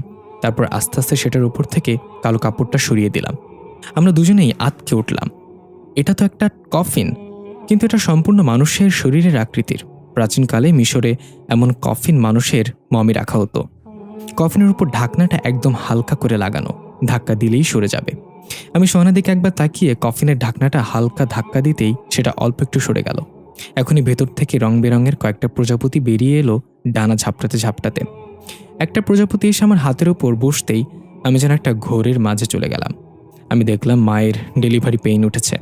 মা ব্যথায় ছটফট করছে বিছানায় শুয়ে। আর ছোট্ট আমি মায়ের এই অবস্থা দেখে কি করব না করব কিছুই বুঝতে পারছিলাম না। মা কোনো রকম বলল, আইদ, তার বাবাকে টেলিফোন করো তাড়াতাড়ি। ছোট্ট আমি টেলিফোনে বাবার নাম্বার ঘুরিয়ে কল দিলাম। বাবা টেলিফোন উঠালে বললাম, বাবা বাবা। বাবা ওপাশ থেকে বলল, কি হয়েছে আইদ? ছোট্ট আমি বললাম, মা কেমন দানি করতেছে বাবা, তুমি তাড়াতাড়ি বাতায় আতো। এই শুনে বাবা টেলিফোন রেখে দিল। ততক্ষণে মা প্রায় জ্ঞান হারানোর মতো অবস্থা। আমি দূরে দাঁড়িয়ে এসব দেখছিলাম। মায়ের এমন অবস্থা দেখে ইচ্ছে করছিল মাকে আমি নিজেই হাসপাতালে নিয়ে যাই, কিন্তু আমি কিছুই করতে পারছিলাম না। কিছুক্ষণের মাঝেই বাবা একজন নার্সকে নিয়ে বাসায় আসলো হন্তদন্ত হয়ে। নার্স বাবা এবং ছোট্ট আমিকে বাইরে অপেক্ষা করতে বলে ঘরের দরজা বন্ধ করে দিল। বাবা টেনশন এদিক ওদিক পায়চারি করছিল। ছোট্ট আমি তখনও বুঝতে পারছিলাম না মায়ের কি হয়েছে। তাই বাবাকে একটু পরপরই জিজ্ঞাসা করছিলাম, বাবা, মায়ের কি হইতে? ঘরের ভেতরে মা কি করতে? বাবা কিছু না বলে শুধু আমার মাথায় হাত বুলিয়ে দিচ্ছিল। কিছুক্ষণ পর ভেতর থেকে শিশুর কান্নার শব্দ ভেসে আসলো। নার্স দরজা খুলে একটা ফুটফুটে মেয়ে বাবুকে নিয়ে বের হয়ে বলল, ভাইজান, মেয়ে হয়েছে আপনার। বাবা আনন্দে কেঁদে দিয়ে মেয়েকে কোলে নিয়ে চুমু খেয়ে বলল, বাবুর মা কেমন আছে? নার্স মন খারাপ করে বলল, আমাকে মাফ করে দিন ভাইজান। বাবা ভয় পেয়ে বলল, কি হয়েছে, কি বলছেন আপনি? নার্স বাবার দিকে অসহায়ের মতো তাকিয়ে বলল, ভাবিকে বাঁচাতে পারিনি। অতিরিক্ত ডেলিভারি পেইন সহ্য করতে না পেরে ভাবি নিঃশ্বাস নিতে পারিনি। বাচ্চাকে তো বাঁচিয়ে নিয়েছে আমি, তবে ভাবিকে বাঁচাতে পারিনি। এটা শুনে বাবা পাগলের মতো কান্না করতে করতে ঘরে প্রবেশ করলো। আমি দূরে দাঁড়িয়ে এটা শুনে অবাক হয়ে গেলাম। সোহানার জন্মের সময় মা মারা গিয়ে থাকলে তাহলে পরবর্তীতে আমাদের সাথে কে ছিল, সে কে? আমিও সেই ঘরে যেতে চাইলে আমার প্রচণ্ড মাথা ব্যথা শুরু হলে আমি চিৎকার করে মাটিতে বসে পড়লাম।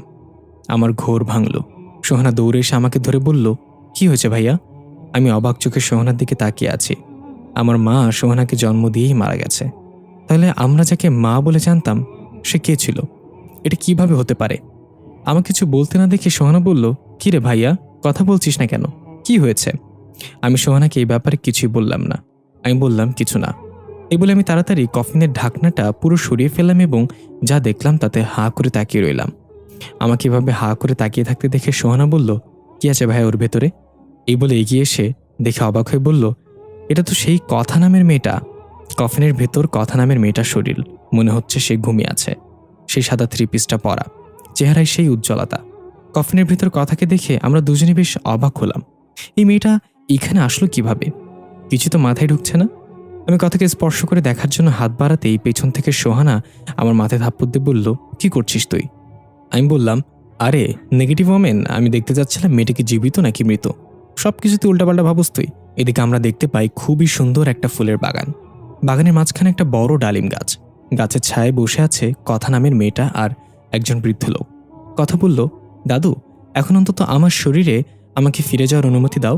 ওই দেখো, তার আমার শরীর খুঁজে পেয়ে গেছে। বৃদ্ধ লোকটা বলল, একটু দাঁড়াও দাদু ভাই, ওদের মাঝে একজন যদি তোমার শরীরে স্পর্শ করে তাহলেই তুমি নিজের শরীরে ফিরে যাবে। ততক্ষণ পর্যন্ত দেখি ওরা কি করে। এই ভাই বোনকে তো আমার বেশ পছন্দ হয়েছে। কথা বলল, আমারও ওদেরকে বেশ ভালো লাগে দাদু। বৃদ্ধ লোকটা মুচকে এসে বলল, ওদেরকে ভালো লাগে নাকি ওকে ভালো লাগে? ব্যাপারটা কি দাদু ভাই? কথা একটু লজ্জা পেয়ে বলল, দাদু তুমিও না, যা খুশি তাই বলো। বৃদ্ধ লোকটা হু হু করে হেসে দিয়ে বলল, লজ্জা পাওয়ার কি আছে? আর যাই হোক, আইদের সাথে তো তোমার জোড়া লেখা আছে। তোমাকে পূর্ণ মানুষ হতে হলে এমন একজনের সাথে মিলিত হতে হবে যার হার্ট বুকের বাঁ পাশে না হয়ে ডান পাশে হবে। শতকরা 2 জন মানুষের হার্ট ডান পাশে হয়ে থাকে, আর সেই 2 জনের মাঝে আইদও পড়ে। আইদের হার্ট ডান পাশে। ও তোমার জন্য একদম উপযুক্ত। কথা বলল, তা আমি জানি, আর এজন্যই ওদেরকে চাঁদের পরীতে নিয়ে এসেছে। চাঁদের পরীর অভিশাপ কাটিয়ে আবার আমি সম্পূর্ণ মানুষ রূপে ফিরে যেতে পারি। বৃদ্ধ লোকটা কথার মাথায় হাত দিয়ে বলল, সব ঠিক হয়ে যাবে দাদু ভাই, শুধু সময়ের অপেক্ষা। সোহানা বলল, ভাইয়া, আমার মনে হয় এটা কথাদের বাড়ি, আর কথাই হচ্ছে চাঁদের পরী। ছোটবেলায় মা আমাকে চাঁদের পরীর গল্প শুনিয়েছিল। যদিও আমার পুরো গল্পটা মনে নেই, যা মনে আছে তা হলো একজন জিন রাজকুমার পৃথিবীতে ঘুরতে এসে একজন মানব মেয়ের প্রেমে পড়ে যায়। তাই সেই জিন রাজকুমার মানুষের রূপ ধারণ করে মানব মেয়ের কাছে দেখা দেয়। মানব মেয়ের নামটা আমার মনে পড়ছে না। আস্তে আস্তে তারা অনেক ভালো বন্ধু হয়ে যায়। বন্ধুত্ব থেকে তাদের সম্পর্ক প্রেম পর্যন্ত গড়ায়। ওইদিকে জিন রাজা এ ব্যাপারে কিছুই জানত না। রাজকুমার সবার অগোচরে মানব মেয়েকে বিয়ে করে। মানব মেয়ে তখনও জানত না তার ভালোবাসার মানুষটা একটা জিন রাজকুমার। একদিন জিন রাজা তার ছেলের এই কর্ম সম্পর্কে জেনে যায়। রাজা অনেক রাগান্বিত হয়ে রাজকুমারকে লোহার খাঁচায় বন্দি বানিয়ে ফেলে এবং 2টা রাক্ষসকে পাঠায় মানব মেয়েকে মেরে ফেলার জন্য। তখন মানব মেয়েটা ছিল সন্তান সম্ভাবনা। মানব মেয়ের পেটে সন্তান আসার পর সে বুঝতে পারে এটা কোনো সাধারণ বাচ্চা না, কারণ বাচ্চাটার পেটের ভেতর থাকাকালীন তার সাথে কথা বলতো, তাকে মা বলে ডাকতো, তাকে সকল বিপদ আপদের সংকেত আগেই দিয়ে দিত। রাজা যে 2টা রাক্ষসকে পাঠিয়েছে মানব মেয়েকে মারার জন্য সে খবর আগেই তার পেটের বাচ্চা বলে দিয়েছে।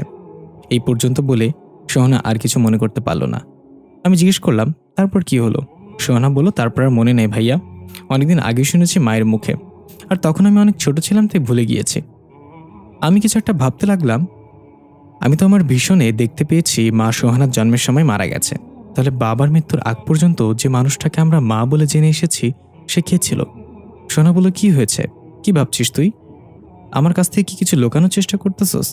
আমি একটু আমতামতা করে বললাম, কই কিছু না তো। আরে তুই এই গল্পের বাকিটুকু মনে করার চেষ্টা কর। সামান্য একটা গল্প মনে রাখতে পারস না? তোর মাথায় তো গবরও নাই ভেন্ডি। সোনা রেগে বলল, ফালতু কথা বলবি না। তুই যে আমার ভাই এটা মনে রেখেছি এই বেশি।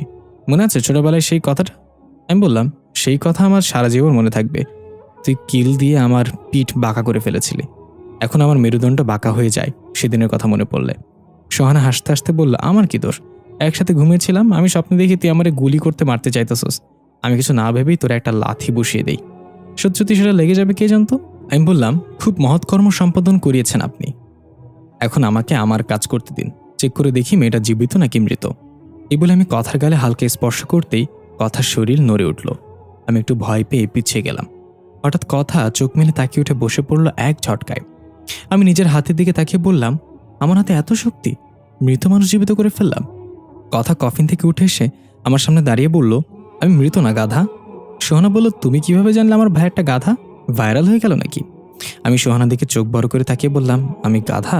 সোহানা বলল, তুই নিজেই যেহেতু বললি তাই আমি মেনেও নিলাম, যা। আমি বললাম, চুপ থাক ভেন্ডি। তাকে দেখলাম কথা মিটমিট হাসছে আমাদের ঝগড়া দেখে। আমি বললাম, এই আপনি হাসছেন কেন?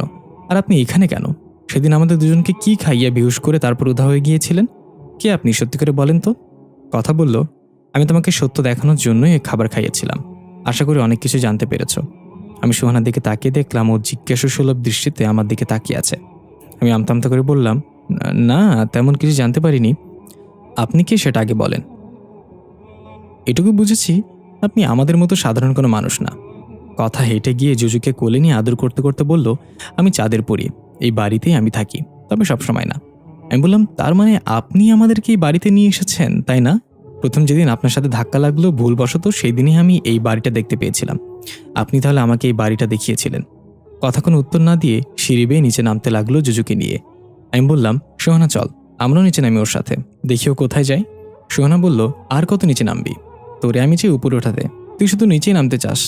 আমি রেগে বললাম, ভেন্ডির ঘরে ভেন্ডি, সিঁড়ি বেয়ে নিচে নামার কথা বলছি। মেয়েটা জুজুকে নিয়ে চলে যাচ্ছে তো। সোনা বলল, আগে বলবি তো, তাড়াতাড়ি চল। আর মেয়েটা কোথায় বা যাবে? ঘরে তো কোনো দরজাই নাই। এই বলে আমরাও তাড়াতাড়ি সিঁড়ি বেয়ে নিচে নেমে অবাক হয়ে গেলাম। দুজন দুজনের দিকে হা করে তাকিয়ে আছি, কারণ আমরা যেদিক দিয়ে প্রবেশ করেছিলাম বাসায়, সেখানে এখন দরজা আছে। কথা সে দরজা খুলে হেঁটে বের হয়ে যাচ্ছে। আমরা খুশি হয়ে তাড়াতাড়ি দূরে ঘর থেকে বের হয়ে গেলাম। অবশেষে আমরা চাঁদের পরি থেকে বের হলাম। কথা বলল, আবার ফিরে আসতে হবে এখানে। এখন বের হয়ে গেলাম, কারণ রাতে এই বাসা একটা শ্মশানে পরিণত হয়। রাতের বেলা এখানে থাকা মানে মৃত্যু। তাই রাত হওয়ার আগেই তোমাদের বের করে আনলাম। আবার কাল সকালে আসতে হবে। এদিকে দেখা যাচ্ছে বাড়ির ভেতর থেকে কালো ছায়াটা রাগে গড়গড় করতে করতে জানালা দিয়ে তাকিয়ে আছে ওদের চলে যাওয়ার দিকে। কথা একবার পেছনে তাকিয়ে হালকা মুচকে হাসি দিল। এতে করে কালো ছায়াটা রাগে চিৎকার করে উঠল। আমি বললাম, এবারে রহস্য আসলে কি? কথা বলল, সে অনেক লম্বা কাহিনী, পরে কখনো বলা যাবে। আমার ব্যাপারে তোমাদের সন্দেহ দূর করে দিচ্ছে। আমি হলাম অর্ধেক মানুষ আর অর্ধেক পরী।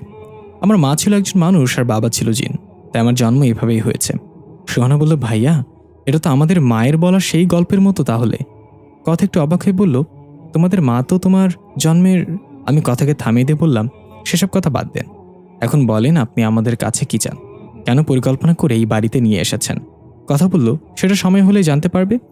এখন মনে হচ্ছে তোমরা ক্ষুধার্ত, চলো কিছু খাওয়া যাক। সোনা বলল, হ্যাঁ। তারপর আমরা আবার তোমার খাবার খেয়ে বেহুশ হয়ে পড়ে যাই। কথা হাসতে হাসতে বলল, আরে না, সেটা অন্য একটা কারণ ছিল, আইজ জানে কারণটা। আর তেমন কিছুই হবে না। আমি বললাম, বেহুশ হই আর যাই হই, আমার এখন খেতে হবে। ক্ষুধায় পেটের ভেতর লিভার কলিজা সবাই যুদ্ধ করতেছে। আমরা হাঁটতে হাঁটতে গিয়ে একটা পার্কে বসলাম। কথা বলল, তোমরা এখানে বসো, আমি খাবার নিয়ে আসছি তোমাদের জন্য। এই বলে কথা জুজুকে চুমু খেয়ে সোহানার কোলে দিয়ে চলে গেল। আমি বিড়বিড় করে বললাম, কেন যে বিড়াল হয়ে জন্ম নিলাম না? সোহানা শুনে বলল, থাক ভাই, দুঃখ করিস না, গাধাও কিন্তু একটা উপকারী প্রাণী। আমি বললাম, ফালতু কথা বললে তোর কান ছিঁড়ে ফেলবো আমি। সোহানা উল্টে আমার কানে ডলা দিয়ে বলল, আমি হুমকিতে বিশ্বাস করি না, প্র্যাকটিক্যাল করতে বিশ্বাসী। আমি করে বললাম, কান ছেড়ে দে, আর হুমকি দিব না তোরে, সরি সরি। সোহানা কান ছেড়ে দিয়ে বলল, আচ্ছা ভাইয়া, এই কথাকে আমার বেশি সুবিধার মনে হচ্ছে না, কোনো একটা ঘাপলা আছে, ওর প্রতিটা কথায় কেমন যেন রহস্য লুকিয়ে আছে। আমি কান ডলতে ডলতে বললাম, কেন, দেখছোস মেয়েটা কত সুন্দরী, পাটের আঁশের মতো চুল মেয়েটার, গোলাপের পাপড়ির মতো ঠোঁট, আপেলের মতো গাল, স্টেডিয়ামের মতো কপাল, আর সাপের গর্তের মতো নাক। এত সুন্দরী মেয়েকে তোর সন্দেহ করা উচিত না বইন। সোনা রেগে বলল, আরে গাধা, আমি ওর আচার আচরণের কথা বলছি। এর মাঝে এই কথা ব্যাগ ভর্তি খাবার নিয়ে চলে আসলো। এসে বলল, দুই ভাই বোন মিলে কি ফুসফুস করছো, আমাকে একটু শোনাও। আমি বললাম, তেমন কিছু না, আমার বোন আপনাকে। সোনা আমার মুখ চেপে ধরে বলল, আসলে আমি আপনাকে নিয়ে অনেক প্রশংসা করছিলাম, কিন্তু আমার ভাই সেটা মানতে চাচ্ছিল না। কথা বলল, সেটা নতুন কি, ছেলে মানুষ সহজে কিছু মানতে চায় না। চল এখন খাওয়া শুরু করা যাক। আমরা দেখলাম কয়েক রকম ভিন্ন ভিন্ন খাবার, সেগুলো থেকে এখনও ধোঁয়া বের হচ্ছে, ঘ্রাণে মাতাল হাওয়ার মতো অবস্থা। কথা বলল, এগুলো আমাদের রাজ্যের সবচেয়ে প্রিয় খাবার। আমরা স্পেশাল অতিথিদের জন্য এগুলো রান্না করি, একবার খেলে সারা জীবন মনে থাকবে। আমি বললাম, তার মানে আমরা স্পেশাল? শুনেই গলে গেল। সোহানার পক্ষ থেকে আপনাকে একটা কিস। সোহানা ভ্রুকুচকে বলল, ফালতু কথা না বলে খাওয়া শুরু কর। আমি বললাম, 1 মিনিট, খাওয়ার আগে আমার একটা ইম্পর্টেন্ট প্রশ্ন আছে, সেটা না জানতে পারলে আমার পেটে খাবার যাবে না। কথা বলল, কি প্রশ্ন শুনি? আমি বললাম, আপনি বলেছেন আপনি অর্ধেক মানুষ অর্ধেক পরী, তাহলে আমি জানতে চাই আপনার কোন অংশ মানুষ আর কোন অংশ পরী? সোহানা বলল, এটা তোর ইম্পর্টেন্ট প্রশ্ন? আমি বললাম, হ্যাঁ। কথা এবার একটু রেগে বলল, খাবার ঠান্ডা হয়ে যাচ্ছে, তাড়াতাড়ি খেয়ে নাও। আমি আর সোহানা খাবার হাতে নিয়ে মুখে দিব তার আগেই পেছন থেকে কেউ যেন ডাক দিল, আইদ, খাবার খেও না। সাথে সাথে চমকে গিয়ে পেছনে তাকিয়ে দেখলাম কথা দাঁড়িয়ে আছে। কথা আমাদের পেছনে থাকলে সামনে কে? মুহূর্তের সামনে তাকিয়ে দেখি সেখানে কেউ নেই, আর না কোনো খাবার আছে। সম্পূর্ণ সবকিছু গায়েব হয়ে গেল নিমিষেই। কথা বলল, তোমরা বর্ষা, আমি দেখে আসি ও কে ছিল আর কি উদ্দেশ্যে এখানে এসেছিল আমার রূপ ধারণ করে। এই বলে কথা বাতাসের গতিতে ছুটে চলে গেল। আমরা দুজন এখনো হা করে তাকিয়ে আছি। সোহানা বলল, ভাইয়া, এটা কি হলো? আমি বললাম, ভেন্ডি, একই প্রশ্ন আমার, এটা কি হলো? সোহানা আমার চুল টান দিয়ে ধরে বলল, আজকেই তোকে লাস্ট ওয়ার্নিং দিতেছি, গাধার বাচ্চা, আরেকবার যদি আমার এই ভেন্ডি কস তাহলে তোর একদিন কি আর আমার একদিন। আমি বললাম, চুল ছাড়, ব্যথা লাগছে তো। আচ্ছা, আর বলবো না, চুল ছাড় বলছি। সোহানা চুল ছেড়ে মাথায় হাত বুলিয়ে চুলগুলো ঠিক করে দিয়ে বলল, আচ্ছা ভাইয়া, আমি যদি মারা যাই তাহলে তুই কি কষ্ট পাবি? আমি এক মুহূর্তের জন্য থমকে গেলাম। ধমক দিয়ে বললাম, এসব কি কথা? তুই মরে গেলে আমি ভেন্ডি বলে কাকে খেপাবো? এমন কথার মুখেও আনবি না। সোহানা বলল, আইদা, তুই ভালো হবি না তাই না? আচ্ছা শোন, আমি যদি মারা যাই তাহলে তুই একটুও কাঁদবি না। আমি তোর হাসি মুখটা দেখে মরতে চাই। তোর মুখের হাসিটাই মানাই, বুঝছস? আমি বললাম, এসব কথা বলার মানে কি? চুপ কর তুই। আরও কত স্বপ্ন বাকি আমাদের। একটা ঢেঁড়সের মতো ছেলে খুঁজে তোকে বিয়ে দিয়ে দেবো। তোর বিয়েতে আমি লুঙ্গি ডান্স করব। তোর কিউট কিউট 2টা ননদ থাকবে, তারা 2জন আমাকে পাওয়ার জন্য ঝগড়া করবে। আরও কত স্বপ্ন। আর তুই কিনা এখনই মরে যাবি? আমার স্বপ্ন পূরণ হওয়ার আগে মরার কথা বললে তোর হাড্ডি গুড্ডি ভেঙে দিব একদম। সোহানা কিছু বলল না। কিছুক্ষণ পর শুধু একটু মুচকি এসে বলল, আমি তোর জন্য ওপারে অপেক্ষা করব ভাইয়া। তখনই পেছন থেকে কথা এসে আমাদের সামনে বসলো। সোহানা আর আমি হা করে তাকিয়ে আছি। এটা কি হয়ে গেল? আমাদের চোখে প্রশ্ন দেখে কথা বলল, আগেই বলেছি সবকিছুকে সত্য বলে মেনে নিও না। ওই খাবারগুলো যদি খেতে তাহলে সাথে সাথে তোমরা মারা যেতে। আমি সময় মতো না আসলে এতক্ষণে পরপারে চলে যেতে। আমি বললাম, আপনি যদি কথা হন তাহলে সে কে ছিল, আর কেনই বা আমাদের মারতে চায়? আমাদের অপরাধ কি? কথা বলল, অপরাধীরা মরে না, তারা তো বুক ফুলিয়ে পৃথিবীর মাটিতে ঘুরে বেড়াচ্ছে। মরে শুধু সাধারণ আর নির্দোষ মানুষগুলো। এজন্যই কোনো এক মহামানব বলে গিয়েছিল, এমন একটা সময় আসবে যখন যে মারবে সে জানবে না কেন সে তাকে মারল, আর যে মারা যাবে সে জানবে না কেন সে মারা গেল। আমি যেহেতু অর্ধেক মানুষ আর অর্ধেক পড়ি, তাই আমাকে পরবর্তী চন্দ্রগ্রহণের রাতে যে কোনো একটা বেছে নিতে হবে। হয় আমি পুরোপুরি মানুষ হব, না হয় আমি পুরোপুরি পরী হব। আমি এখন দ্বিধায় ভুগছি কোনটা গ্রহণ করব।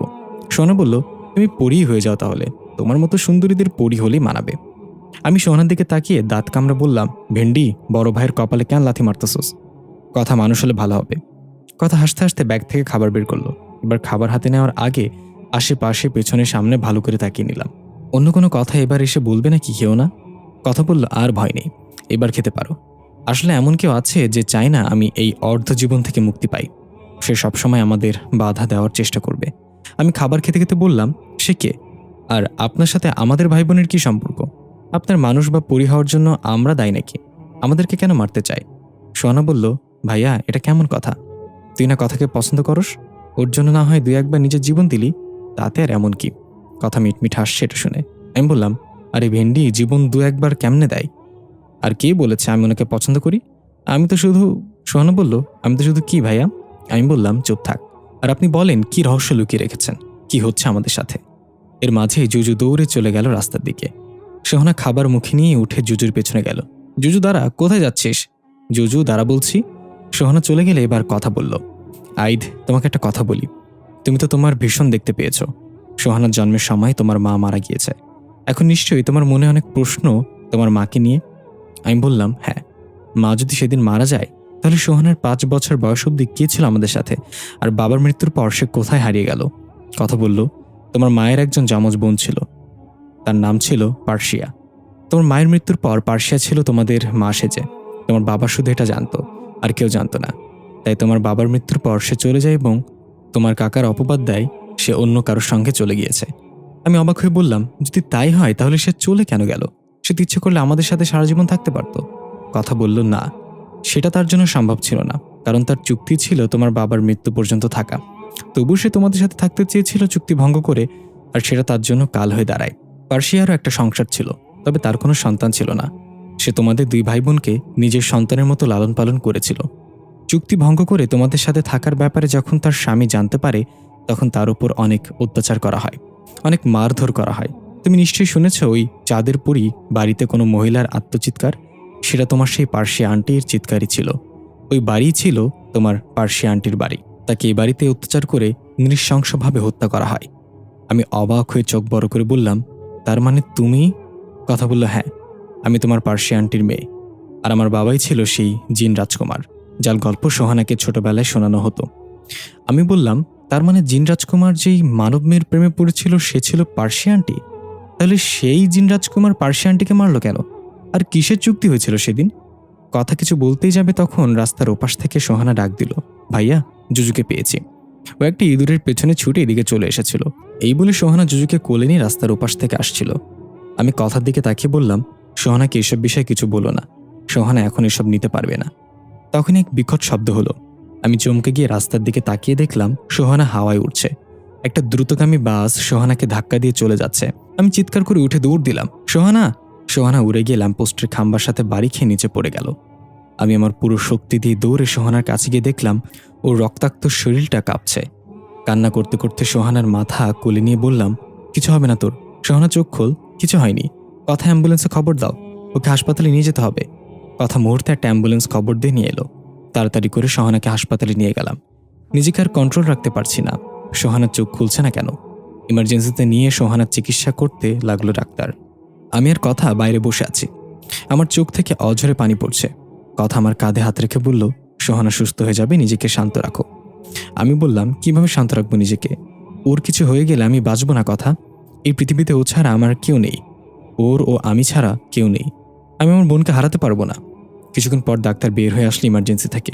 আমি দৌড়ে গিয়ে ডাক্তারকে জিজ্ঞাসা করলাম, স্যার, কি হয়েছে? আমার বোন ভালো হয়ে যাবে তো? ডাক্তার মন খারাপ করে আমার কাঁধে হাত রেখে বলল, অ্যাক্সিডেন্টে ওর মাথায় প্রচণ্ডভাবে আঘাত পেয়েছে, ব্রেনের এক পাশ সম্পূর্ণ ড্যামেজ হয়ে গিয়েছে। আই এম সরি সান, ওর হাতে আর কিছুক্ষণ সময় আছে। তোমাকে দেখতে চেয়েছে, যাও শেষবারের মতো ওর সাথে দেখা করে নাও। এই বলে ডাক্তার চলে গেল। আমি ঠায় দাঁড়িয়ে রইলাম। ডাক্তার এটা কি বলে গেল? আমার বোন বাঁচবে না মানে? না, আমি এটা বিশ্বাস করি না। আমার পুরো শরীর অবশ হয়ে আসছে, আমি পুরো শক্তিহীন হয়ে যাচ্ছি। ফ্লোরে পড়ে যেতে লাগলে কথা এসে আমাকে ধরে শান্ত করে বলল, আমরা মরণশীল, জন্ম নিলে মরতেই হবে। নিজেকে শক্ত করো, যাও সোহানার সাথে দেখা করো, ও শেষবারের মতো তোমাকে দেখতে চাই। আমি উঠে ধীরে ধীরে ভাঙা ভাঙা পায়ে এগিয়ে গেলাম ইমার্জেন্সির দিকে। দরজা খুলে ভেতরে ঢুকে দেখলাম আমার বোনটাকে অক্সিজেন মাস্ক পরিয়ে রাখা হয়েছে। পাশেই সিটি স্ক্যান মেশিনে সোহানার শেষ নিঃশ্বাসগুলো গণনা করা হচ্ছে। মাথার ব্যান্ডেজ থেকে চুইয়ে চুইয়ে রক্ত বের হচ্ছে। আমি নিজেকে শান্ত রাখতে চাইলেও চোখ শান্ত থাকছে না। চোখে পানি নিয়ে সোহানার পাশে বসের হাত ধরে কাঁপা কাঁপা গলায় ডাক দিলাম, সোহানা। সোহানা ধীরে ধীরে চোখ খুলে নিজের হাতে অক্সিজেন মাস্কটা সরিয়ে বলল, ভাইয়া, তোর মনে হয় আমার বিয়েতে লুঙ্গি ডান্স দেওয়া হলো না রে? আমি বললাম, কে বলেছে? সব হবে, দেখিস, তোর কিচ্ছু হবে না। ডাক্তার বলেছে খুব তাড়াতাড়ি সুস্থ হয়ে যাবি। আমি তোকে এত তাড়াতাড়ি হারিয়ে যেতে দিব না, পাগলি। সোহানা মুচকে এসে বলল, ভাইয়া, আমি জানি আমি আর বাঁচব না, আমাকে মিথ্যা আশা দিস না। তুই আমাকে প্রমিস কর, পরের জন্মে আমার ভাই হয়ে আসবি। আমি চোখের পানি হালকা মুছে হেসে বললাম, প্রমিস করলাম। আমি পরের জন্মে কেন, আগামী 7 জন্ম হলেও তোর ভাই হয়ে আসবো। একটা কথা তোকে কখনো মুখ ফুটে বলিনি আমি, জানোস, আমি তোকে অনেক ভালোবাসি। তুই চলে গেলে এই পৃথিবীতে আমি অনেক একা হয়ে যাবো রে। প্লিজ যাস না। আমি তোকে আর কখনো ভেন্ডি বলে খেপাবো না, আর কখনো তোর সাথে রাগ করবো না। তুই যা বলবি আমি তাই শুনবো, তবুও থেকে যা আমার সাথে। সোহানা চোখের পানি ছেড়ে দিয়ে বলল, এক আকাশ পরিমাণ স্বপ্ন ছিল তোর সাথে সারা জীবন থেকে যাওয়ার। আমাদের স্বপ্নগুলো অধরাই থেকে গেল ভাইয়া, অনেক জ্বালিয়েছি তোকে, পারলে মাফ করে দিস এই বোনটাকে। আর কখনো হয়তো বলবো না আইদ্যা আমাকে ভেন্ডি বলবি না। আমি হাওমাও করে কেঁদে উঠলাম। সোহান আমার চোখের পানি মুছে দিয়ে বলল, বলেছিলাম না আমি চলে গেলে একটুও কাঁদবি না? আমার ভাইটার মুখে হাসিটাই মানায়। দরজায় দাঁড়িয়ে থাকা কথাকে ডাক দিয়ে সোহানা বলল, কথা, আমার এই পাগল ভাইটাকে দেখে রেখো। ভাই, আজকে আমার মাকে খুব মনে পড়ছে, খুব দেখতে ইচ্ছে করছে মাকে। যদি কখনো মাকে খুঁজে পাস তাহলে বলিস আমি তাকে অনেক ঘৃণা করি। তখনই সিটি স্ক্যান মেশিনে টুট টুট শব্দ হতে লাগলো। আমি তাড়াহুড়া করে ডাক্তারকে ডাকতে লাগলাম। সোহানা নিঃশ্বাস বন্ধ হয়ে যাচ্ছে ধীরে ধীরে। সোহানা আমার হাত শক্ত করে চেপে ধরে আছে। আমি বললাম, কিচ্ছু হবে না তোর, ডাক্তার আসছে, খবরদার চোখ বন্ধ করবি না। সোহানা বলল, ভাইয়া শেষবারের মতো একবার ভেন্ডি বলে ডাকবি আমাকে? আমি বললাম, ফালতু কথা বলবি না, আমি আর কখনো তোকে ওই নামে ডাকবো না, তোর কিচ্ছু হবে না বোন। সোহানা ধীরে ধীরে নিস্তেজ হয়ে গেল। সিটি স্ক্যান মেশিনে সোহানার হার্টবিট টুট শব্দ করা বন্ধ করে দিল। আমি আস্তে করে ডাক দিলাম, ভেন্ডি, এই ভেন্ডি, কি হলো? চোখ খোল, কথা বল আমার সাথে, ভেন্ডি। সোহানা আর কোনো কথা বলল না। ডাক্তার এসে নার্ভ চেক করে বলল, তোমার বোন আর নেই সান। আমি নিশ্চুপ হয়ে সোহানার গালে হাত দিয়ে বললাম, দেখ ডাক্তার কি বলছে, তুই নাকি আর নেই। একবার চোখ খুলে দেখিয়ে দিয়ে তারা মিথ্যা বলছে। কি রে, চোখ খুলবি না? আমি কিন্তু এখন রাগ করব। কথা সে বলল, আইদ, সোহানা সত্যি আমাদের ছেড়ে চলে গেছে, তুমি ওর পাশে কেঁদো না, ও কষ্ট পাবে তোমাকে কাঁদতে দেখলে। আমি কথার দিকে রাগান্বিত দৃষ্টিতে তাকিয়ে বললাম, ওর কিছু হয়নি, তোমরা মিথ্যা বলছো, আমার বোন ঘুমিয়ে আছে, আমার বোন ঘুমিয়ে আছে। এভাবে আমিও সোহানার পাশে শুয়ে চোখ বন্ধ করে ফেললাম। আমি জানি আমার বোনটা আর নেই। আমার চোখ ভর্তি হয়ে পানি আসছে, চিৎকার করে কাঁদতে ইচ্ছে করছে, আমার বুক ফেটে যাচ্ছে, আমি সইতে পারছি না। একসময় চোখ বন্ধ রেখেই চিৎকার করে কান্না করে দিলাম। সবাই আমাকে শান্ত করার চেষ্টা করছে। আমার বোনটা এখনও আমার হাত ছাড়েনি, শক্ত করে ধরে আছে। পৃথিবীতে আমার একমাত্র আপন মানুষটাকে হারিয়ে ফেললাম। আমি কিভাবে সহ্য করবো এটা? সোহানার দাফন কাফন শেষে এক এক করে সবাই চলে গেল। হাসপাতাল কর্তৃপক্ষ থেকে সোহানার শেষ কার্যের সব খরচ বহন করা হয়েছে। অনেক মানুষের অংশগ্রহণে সোহানার জানাজা শেষ হয়েছে। সবাই চলে যাওয়ার পর আমি একা সোহানার কবরের পাশে অশ্রুসিক্ত চোখে দাঁড়িয়ে আছি। আমার ভেন্ডি অন্ধকারে অনেক ভয় পায়। কবরের এই গভীর অন্ধকারে নিশ্চয় অনেক ভয় পাচ্ছে আমার বোনটা। চোখে ভাসতে লাগলো সোহানার দুষ্টামিগুলা, ওর চঞ্চলতা, রাগী চেহারা, বাচ্চাদের মতো কান্না করা, আইসক্রিম খাওয়ার বায়না, আমার চুল ধরে টানা, আইদ্যা আমারে ভেন্ডি বলবি না, আমি তোর বোন হইছি, তোর 7 জন্মের ভাগ্য, গাধার বাচ্চা। সবকিছু আমার চোখ থেকে পানি হয়ে ঝরে পড়ছে। পেছন থেকে কেউ কাঁধে হাত রাখলো। আনমনে তাকিয়ে দেখলাম কথা জুজুকে কোলে নিয়ে দাঁড়িয়ে আছে। জুজুকে দেখে আমার মাথায় রক্ত উঠে গেল। কথার কাছ থেকে জুজুকে নিয়ে ছুঁড়ে ফেলে দিয়ে বললাম, তোর জন্য সোহানা মারা গেছে, আর কোনোদিন আমার সামনে আসবি না, তাহলে তোকে আমি মেরে ফেলবো। কথা আমাকে শান্ত করে বলল, কি বলছো এসব? জুজু একটা অবুঝ প্রাণী, ওর কোনো দোষ নেই। আমি বললাম, তুমি চুপ করো, আমার কষ্ট আমি ছাড়া আর কেউ বুঝবে না, ওর জন্য আমার বোন মারা গেছে, ও কেন মরল না, ওকে আমি মেরে ফেলবো। কথা আমাকে ধরে বলল, চলো এখান থেকে, জুজুকে ওর মতোই ছেড়ে দাও, ওকে মেরে তুমি অপরাধী হইও না। জুজু আইদকে এতটা রাগান্বিত কখনো দেখিনি। জুজু হয়তো বুঝতে পারছে না আইদর সাথে এমন কেন করছে, ওর অপরাধ কি। জুজু ভয়ে একটা ঝোপের মাঝে লুকিয়ে রইল। আমি আর কথা সোহানাকে বিদায় জানিয়ে সেখান থেকে চলে আসলাম। জুজু আমাদের পেছন পেছন আসছে ভয়ে ভয়ে। এটা দেখে আমি একটা পাথর নিয়ে জুজুর দিকে ছুঁড়ে মারলাম। পাথরটা জুজুর মাথায় গিয়ে লাগলো। জুজু তার ভাষায় কান্না করতে করতে দৌড়ে চলে গেল। কথা বলল, এটা তুমি ঠিক করলে না, জুজুর কোনো দোষ নেই। আমি কিছু না বলে হাঁটতে লাগলাম। কথা মন খারাপ করে আমার সাথে হাঁটছে। জুজুকে ভরাক্রান্ত মনে সোহানার কবরের ওপর বসে অঝরে বসে কাঁদছে। পাথর লাগার ফলে জুজুর মাথা ফেটে রক্ত বের হচ্ছে। এই অবুঝ প্রাণীটা হয়তো বুঝতে পারছে না আইদ কেন এমন করলো, কিন্তু সোহানাকে যে এখানে শুইয়ে রাখা হয়েছে সেটা জুজু দেখেছে। তাই সোহানার কবরের ওপর কাঁদতে কাঁদতে চোখ ভিজে ফেলল জুজু। আমি আর কথা চাঁদের পরই বাড়ির সামনে দাঁড়িয়ে আছি। কথা বলল, তুমি যদি চাও এখান থেকে ফিরে যেতে পারো, আমি তোমাকে আর কখনো দেখা দিব না, আর আমার জন্য কেউ তোমাকে বিরক্তও করবে না। আমি একটু হেসে বললাম, তার মানে তুমিও সোহানের মতো আমাকে ছেড়ে চলে যাচ্ছ? কথা বলল, না না, আমি এটা বলতে চাইনি, তোমার মনের অবস্থা ভালো না, তাই তোমাকে সব ঝামেলায় জড়াতে চাইনি। আমি বললাম, কি করতে হবে বলো, আমি চাই না সোহানার মতো তুমিও হারিয়ে যাও। আমার বোনকে আমি বাঁচাতে পারিনি, কিন্তু তোমাকে তো বাঁচাতে পারি চন্দ্রগ্রহণের আগে। কথা বলল, তাহলে চলো আমার সাথে। এই বলে চাঁদের পরীতে প্রবেশ করলাম আমরা। কথা বলল, রাজা 2 জন রাক্ষসকে পাঠিয়েছিল পার্সিয়া মানে আমার মাকে মারার জন্য। তারা এখনও এই বাড়িতে বন্দী হয়ে আছে। এই প্রস্তুত থেকো সবসময়। রাক্ষসগুলো একজন পুরুষ আর একজন মহিলা। পুরুষ রাক্ষসটা সবসময় একটা কালো ছায়ার মতো হয়ে থাকে, আর মহিলা রাক্ষসটা সাদা কাপড় পরে থাকে। আমি বললাম, ওরা এই বাড়িতে বন্দী হলো কিভাবে? ওরা তো এসেছিল পার্সিয়া আন্টিকে মারার জন্য। কথা বলল, রাজা যখন ওদেরকে পাঠিয়েছিল তখন আমি মায়ের গর্ভে ছিলাম, কিন্তু আমি অন্য সব বাচ্চার চেয়ে আলাদা, কারণ আমার বাবা জিন আর মা মানুষ ছিল। আমি গর্ভে থাকতেই মাকে বিভিন্ন বিপদের অশ্নি সংকেত দিতাম, আর মাকে বলে দিতাম কি কি করতে হবে। রাক্ষসরা যখন আসছিল আমি মাকে বলেছিলাম একটা রুমের ভেতর লবণ ছিটিয়ে রাখতে এবং বেতের কাঁটা দরজায় বিছিয়ে রাখতে। মা আমার কথা মতো সেগুলো করলে রাক্ষসরা সবার প্রথমে বেতের কাঠার সাথে আঘাত পায় এবং লবণের স্পর্শে তারা ভুলে যায় এখানে কি করার জন্য এসেছিল। আর সেই থেকে তারা এখানে আছে। আমি বললাম, তাহলে তোমার মা কিভাবে মারা গেল? আর আমাদের লালন পালন করার জন্য তোমার মা কিসের চুক্তি করেছিল? কথা বলল, চলো সব জানতে পারবে। এই বলে আমরা চাঁদের পরীর দোতলায় উঠছিলাম সিঁড়ি বেয়ে। তখন নিচের তলায় ফ্রিজের ভেতর থেকে একটা শব্দ আসলো। আমি বললাম, এটা কি ছিল? কথা বলল, জানি না, চলো গিয়ে দেখে আসি ফ্রিজ নিয়ে কে দুষ্টামি করতেছে। আমি ধীরে ধীরে ফ্রিজের কাছে এগিয়ে গেলাম। একটু দূর থেকে উঁকি মেরে দেখলাম সেই দুটো লোক ফ্রিজ থেকে কাঁচা মাংস বের করে খাচ্ছে। কথা ডাক দিয়ে বলল, আপনাদেরকে না বলেছি আমি বাসায় থাকলে নিজেদের কখনো দৃশ্যমান করবেন না, তবু কেন এখানে বসে আছেন? তাদের মাঝে একজন বিদঘুট একটা হাসি দিয়ে আমার দিকে তেড়ে আসতে লাগলো। এটা দেখে কথা প্রচণ্ড রেগে তাকে ধরে কাপড়ের মতো এপাশ ওপাশ আছড়িয়ে ছুঁড়ে ফেলে দিল ফ্রিজের কাছে। এটা দেখে দ্বিতীয় লোকটা বলল, মাফ করে দেন মনিব, আমরা আর আপনার সামনে দৃশ্যমান হব না। এই বলে তারা দুজনই হাওয়ায় মিলিয়ে গেল। কথা বলল, এই দুজন অনেকদিন আগে এখানে চুরি করতে এসেছিল। আমি মেরে তাদেরকে এখানেই বন্দি করে রেখে দিয়েছি। মাঝে মাঝে এমন বিরক্ত করে, তাই ধোলাই করা জরুরি। তখনই পেছনের দেয়ালটা টাঙিয়ে রাখা বড় ঘড়িটায় টুং করে একটা ঘন্টা বাজলো। কথা বলল, আমাকে এখন যেতে হবে আইদ, দাদুর সাথে কথা বলতে হবে।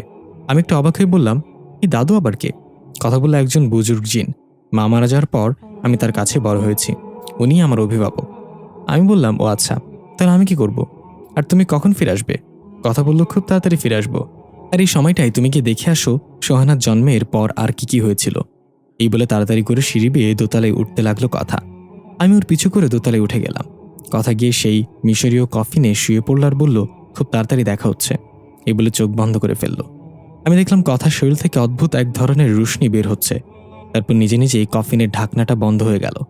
এদিকে আমরা দেখতে পাই চাঁদের পরীর বাইরে এসে জুজু রক্তাক্ত মাথায় বসে আছে। জুজু জানে আইদ এখানে আছে, কিন্তু ভেতরে যাওয়ার সাহস পাচ্ছে না। প্রচণ্ড ক্ষুধায় জুজুর পেট লেগে গিয়েছে একদম। জুজু ভালো করে দাঁড়াতেও পারছে না। জুজুর শরীর অনেক খারাপ। পাশ দিয়ে একটা লোক যাওয়ার সময় জুজুকে এই অবস্থায় দেখে কিছু খাবার দিয়ে যায় জুজুর সামনে। জুজু খাবারে মুখ লাগাতে গিয়েও থেমে গিয়ে কিছু একটা ভেবে খাবারের প্যাকেটটা মুখে নিয়ে চাঁদের পরীর ভেতরে প্রবেশ করলো। জুজু হয়তো ভাবছে আইদও কিছু খায়নি, আইদের হয়তো খিদে পেয়েছে। জুজু হাঁটতে পারছিল না, ভালোভাবে কেঁপে কেঁপে পড়ে যাচ্ছিল। কথা চলে যাওয়ার পর আমি মন খারাপ করে বসে আছি সেখানে। হঠাৎ পেছন থেকে কেউ বলল, তুইও মরে যা। আমি চমকে গিয়ে পেছনে তাকিয়ে দেখলাম একটা কালো ছায়া দাঁড়িয়ে আছে। এটা হয়তো সেই রাক্ষস এখানে বন্দি থাকা। আমি বললাম, আমিও মরে যাব মানে? ছায়াটা ভয়ঙ্কর একটা হাসি দিয়ে বলল, তোর একমাত্র বোন মারা গেল, তুই কিছুই করতে পারলি না। আসলে তোরা মানুষ অনেক দুর্বল। আমাদেরকে দেখ, 1000 বছর ধরে বেঁচে আছি, আমাদের কোনো মৃত্যু নেই। আমি একটু হেসে বললাম, 1000 বছর ধরে বেঁচে থেকে কি ছিঁড়েছিস? যে উদ্দেশ্যে তোকে এখানে পাঠানো হয়েছিল সেটাই তো ভুলে গেছিস। এটা শুনে ছায়াটা চিৎকার করে বলল, তুই সামান্য মানুষ হয়ে আমাকে অপমান করছিস? তোকেও তোর বোনের কাছে পাঠানোর ব্যবস্থা করছি। চাঁদের পরী তো নেই, তোকে কে বাঁচাবে এখন? এই বলে কালো ছায়াটা আস্তে আস্তে একটা অবয়বের রূপ নিল। ভয়ঙ্কর এক চেহারা নিয়ে আমার দিকে এগিয়ে আসতে লাগলো অদ্ভুত শব্দ করে। আমি কি করব না করব বুঝে ওঠার আগেই কোথা থেকে যেন জুজু লাফিয়ে এসে আমার সামনে দাঁড়ালো এবং রাগান্বিত হয়ে পিঠ উঁচু করে ম্যাও ম্যাও করে ডাকতে লাগলো। হয়তো জুজুর ভাষায়ও বলছে, খবরদার আইদের দিকে এক পাও এগুবি না। এটা দেখে কালো অবয়বটা ভয়ে সেখান থেকে অদৃশ্য হয়ে গেল। এ থেকে বোঝা গেল রাক্ষসটা বিড়াল ভয় পায়। আমি চুপ করে দাঁড়িয়ে আছি। খেয়াল করলাম জুজুর মাথা ফেটে সেখানে রক্ত শুকিয়ে গেছে। আমার মনে পড়লো পাথর মেরেছিলাম ওর দিকে। জুজু অনেক দুর্বল। আমার চোখ পানিতে টলমল করছে। জুজু মুখে করে নিয়ে আসা খাবারের প্যাকেটটা ভয়ে ভয়ে আমার সামনে এনে রাখলো। ও ভাবছে আমি আবার ওকে মারবো, কিন্তু আমি এবার আর সহ্য করতে পারলাম না। কান্না করে দিয়ে জুজুকে কোলে নিয়ে বললাম, আমাকে মাফ করে দে। আমার ভেন্ডির মৃত্যুতে আমি পাগল হয়ে গিয়েছিলাম। তোকে আঘাত করেছি আমি, আর তুই কিনা আহত শরীর নিয়েও আমার বিপদে ঝাঁপিয়ে পড়লি, আমার জন্য খাবার নিয়ে আসলি। আমাকে মাফ করে দে জুজু। জুজু খুশি হয়ে আমার গাল চাটতে লাগলো। বুঝলাম ওর মনে আমার জন্য একটু রাগ নেই। কত সহজেই ও সব ভুলে আমাকে মাফ করে দিল। আমরা মানুষরা কেন এটা পারি না? আমরা রাগ পুষে রেখে ভেতর থেকে ধ্বংস হয়ে যাই। আমরা সহজে কাউকে ক্ষমা করতে পারি না। আমি নিজের গেঞ্জি খুলে সেটা ভিজিয়ে জুজুর মাথায় রক্তগুলো পরিষ্কার করে দিয়ে সেখানে একটা কাপড় বেঁধে দিলাম। তারপর জুজুর সামনে খাবার দিলে সে সুখে আবার মুখ ফিরে নিল। আমি বুঝতে পারলাম, তাই খাবার থেকে কিছুটা আমি খেলাম। তারপর জুজুর সামনে দিলেও সে খেলো। খাওয়া শেষে বললাম, জুজু তুই এখানে অপেক্ষা কর, আমাকে আমার শৈশবে ফিরে যেতে হবে। কি হয়েছিল সেদিন সেটা দেখতে হবে। এই বলে কথার কফিনের কাছে গিয়ে সেটা হালকা ফাঁকা করতেই দেখি সেদিনের মতো রং বেরঙের কয়েকটা প্রজাপতি বেরিয়ে এলো। একটা প্রজাপতি এসে আমার হাতে বসতে আমি অন্য এক জগতে চলে গেলাম। ছোট্ট সোহানাকে কোলে নিয়ে বাবা গিয়ে মায়ের নিথর দেহটার পাশে বসে পড়ল। বাবা অনেক কান্না করছিল। যে নার্স এসেছিল সোহানাকে পৃথিবীতে আনতে, সে এসে বাবার কাঁধে হাত দিয়ে তাকে সান্ত্বনা দিচ্ছিল। আমি দূরে দাঁড়িয়ে এগুলো দেখে আর সহ্য করতে পারলাম না। ছোট্ট সোহানাকে দেখে আমার বুক ফেটে কান্না আসছিল। ছোট্ট আমি মায়ের মাথার কাছে বসে আছি। তখন আমি বুঝি না মৃত্যু কাকে বলে। বাবাকে কাঁদতে দেখে আমিও কাঁদছিলাম। তবে এটা তখন বুঝতাম না আমার মা আর কখনো ফিরে আসবে না। বাবা সেই নার্সকে বলল, আপা, আপনার কাছে একটাই অনুরোধ, এই মৃত্যুর কথা আপনি কাউকে জানাবেন না। কেউ যাতে না জানে আহিদের মা মারা গিয়েছে। নার্স একটু অবাক হয়ে বলল, কেন ভাইজান? মৃত্যুর খবর না জানালে ভাবিকে দাফন কাফন কিভাবে করবেন? বাবা বলল, সেটা আমি বুঝে নেব আপা, আপনার কাছে অনুরোধ, এটা কাউকে বলবেন না। নার্স বলল, ঠিক আছে ভাইজান, আমি কাউকে বলবো না। এখন তাহলে আমি যাই। এই বলে নার্স চলে গেল। বাবা সোহানাকে মায়ের মৃতদেহের পাশে শুইয়ে ছোট্ট আইদকে বলল, বোনের খেয়াল রেখো বাবা, আমি এই যাবই আসবো। বাবা তাড়াতাড়ি করে একটা রুমে ঢুকে দরজা বন্ধ করে দিল। আমি যেহেতু একটা আলোর নাই, তাই আমি খুব সহজে বাবাকে ফলো করে সেই রুমে গেলাম। দরজা ভেদ করে দেখলাম বাবা যেন কাকে টেলিফোন করছে। রিসিভ হলে ওপাশ থেকে একটা মেয়ে কণ্ঠ বলল, হ্যালো, কে? বাবা বলল, আমি। বাবার কণ্ঠ শুনে ওপাশ থেকে সে বলল, ও দুলা ভাই, কি হয়েছে আপনার? কণ্ঠ এমন লাগছে কেন? বাবা বলল, পার্সিয়া, একটা অঘটন ঘটে গিয়েছে। ওপাশ থেকে পার্সিয়া বলল, কি হয়েছে? আমাকে খুলে বলেন। বাবা বলল, তোমার বোন তো আর নেই, চাঁদের পরীকে জন্ম দিয়ে দুনিয়ার মায়া ত্যাগ করেছে। এটা শুনে ওপাশ থেকে পার্সিয়া কান্নাজড়িত কণ্ঠে বলল, আমি এখনই আসছি। বাবা টেলিফোন রেখে আবার তাড়াতাড়ি করে সেখানে গেল যেখানে মায়ের মৃতদেহ আছে। আমি সেখানে দাঁড়িয়ে রইলাম। চাঁদের পরী জন্ম নিয়েছে মানে? বাবা কার কথা বলল? চাঁদের পরী তো কথা। আমি কি ঠিক শুনেছি নাকি ভুল শুনেছি? এদিকে আমরা দেখতে পাই কথা সেই বৃদ্ধ লোকের সাথে ফুলবাগানে বসে আছে। তার একটা আয়নার মাঝে দেখছিল আইদ কি করছে। কথা বলল, দাদু, আইদ খুব শীঘ্রই সত্যটা জানতে পারবে। ও সত্যর খুব কাছে। বৃদ্ধ বলল, এই দিনটার জন্যই তো এত অপেক্ষা। কিন্তু আইদ সত্যটা জানার পর হয়তো অনেক ভেঙে পড়বে। কথা বলল, আমারও তো সেটাই ভয়। আইদ যখন জানতে পারবে সোহানা তার আপন বোন না, তখন কিভাবে সেটা সহ্য করবে? আমি তাড়াতাড়ি করে আবার মায়ের মৃতদেহের দিকে গেলাম। বাবা ছোট্ট সোহানাকে কোলে নিয়ে ওর শরীরে কিছু একটা খুঁজছে। বাবাকে অনেক চিন্তিত দেখাচ্ছে। আমি জানি আমার কথা কেউ শুনবে না, বা আমাকে কেউ দেখতেও পারছে না। তবু চিৎকার করে বললাম, বাবা, কি হয়েছে? সোহানাকে নিয়ে এমন করছো কেন? চাঁদের পরী তো সোহানা না, কি করছো তুমি? তখনই আমাদের ভেদ করে পেছন থেকে এক মহিলা এসে বলল, দুলাভাই, এসব কিভাবে হলো? বাবা সোহানাকে বিছানায় রেখে ওই মহিলার গলা চেপে ধরে দেয়ালের সাথে লাগিয়ে বলল, পার্সিয়া, তোকে বারবার জিজ্ঞাসা করেছিলাম এটা করলে আইদের মায়ের কোনো ক্ষতি হবে কিনা।